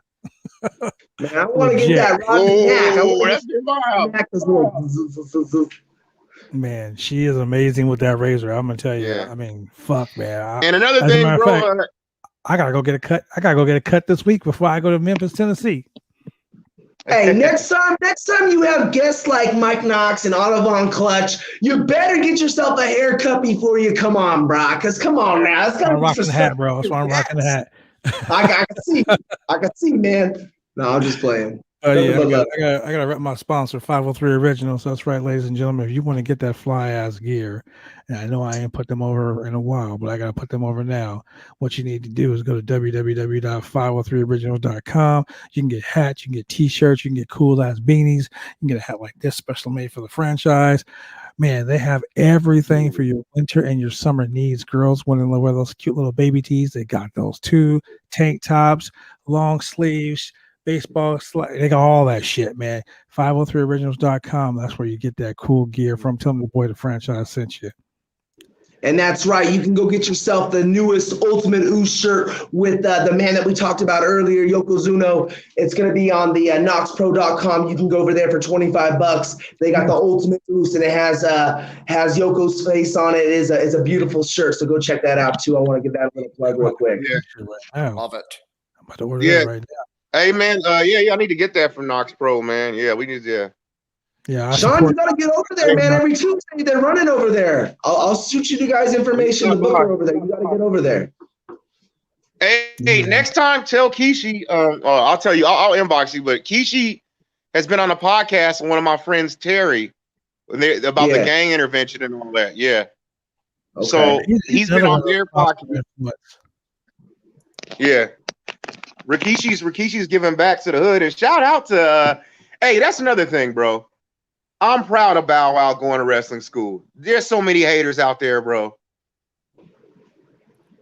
But I'm gonna shoot hard real quick. Like, and you know, I might get some backlash from my trainers from saying this on the air, but you know, you got to come correct in this business. If you're gonna go and say, hey, you know, this guy might have 70,000 followers, and just me commenting on him is gonna help him and whatever. He made a kind of a ignorant remark, you know what I mean? Like, but it's okay. Like, he's gonna learn real quick, because there was times when I was in the business when I first started, like sitting back eating popcorn watching Survivor Series 98. Like, Kishi will smarten him up very fast. He's gonna learn so fast, and we're gonna see the most, honestly, Bow Wow all day is going to have the most hottest skill set around. I guarantee you his wrestling IQ is going to be just boom. His street smarts on the business is going to come in so fast. He's in the best hands that he could possibly pick, besides, you know, others people that are in that. You know, you got to have someone, if you're going to go to a wrestling school, try to have someone that's maybe been there, you know what I mean? If you can.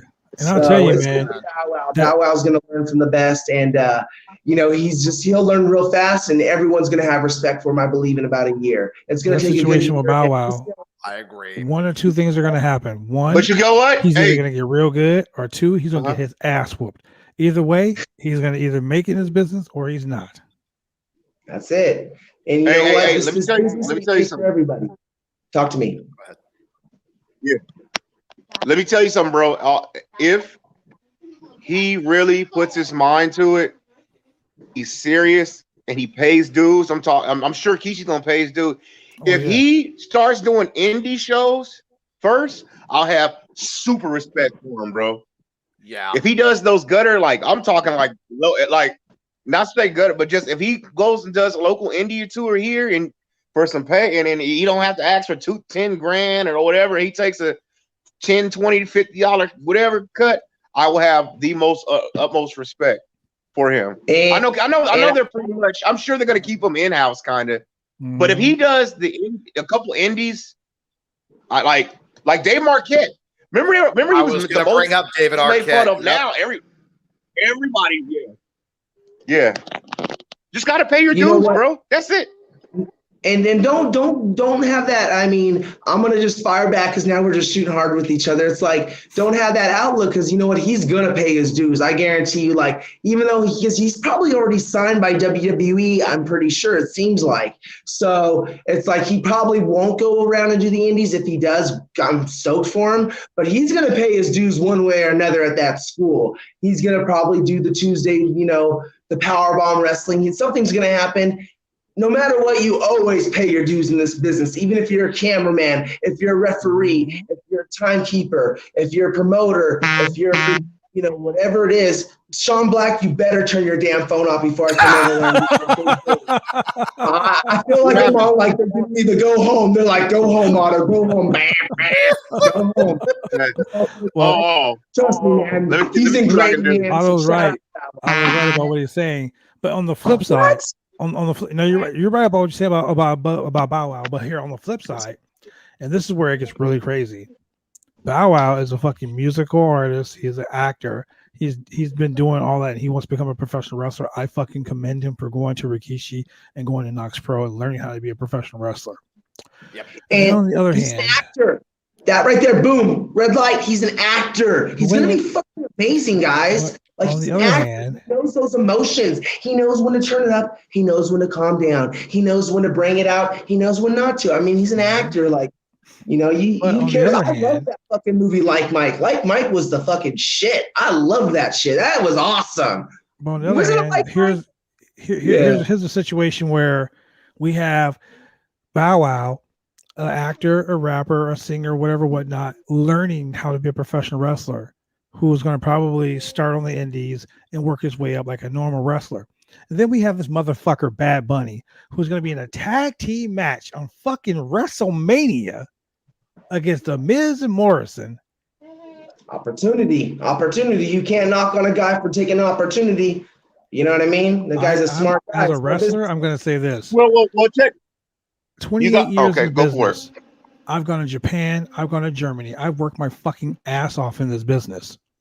I'm the longest reigning NWA Continental Heavyweight Champion, Pacific Northwest Champion, AIWF American Heavyweight Champion. When I get titles, I make history. That's why I'm the record breaker and the fucking history maker. That's my gimmick. That's what I do. I earned that. At 28 years of wrestling, I've earned that. Broken bones, concussions, all that shit. I'm not in the fucking main event of WrestleMania or the first our dark match of WrestleMania. I don't give a shit. I'm not in any of those type of matches because I'm a rapper. You know, to me, that discredits professional wrestling. When you got a guy like Donald Trump in your fucking Hall of Fame, you know, to me, it's a disgrace to wrestling. He's actually, I'm trying to, I want to be positive. So here, real quick on a positive note.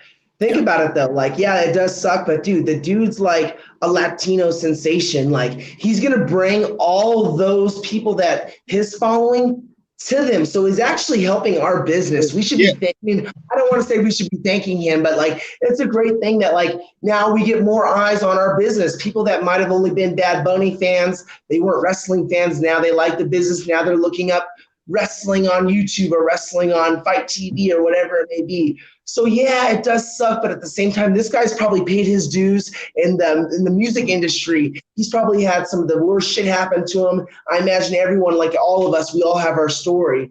I imagine he's had to have his up and battles and his downs. So I'm kind of stoked that we got a guy that has 40 million people that follow him in Mexico or wherever, Puerto Rico, that are going to come now and watch the product. I like that you're so fucking optimistic. That's I can so get behind cool. that. That's all I can say. Just because I don't want to a little salty. It sucks because it's like I understand where you're coming from. I imagine there's guys that are in this business that probably think that about me, like, oh, why does he get this opportunity to do this or that? It is what it is. I don't know what it is. Maybe this is karma for you fucking cutting off that old lady on the I-105 or whatever. I don't know, bro. I don't know. Just like shit. I'm stoked for the wrestling business that we're getting more eyes on the product more than ever. I mean, I go on fucking talk to me, player. Okay.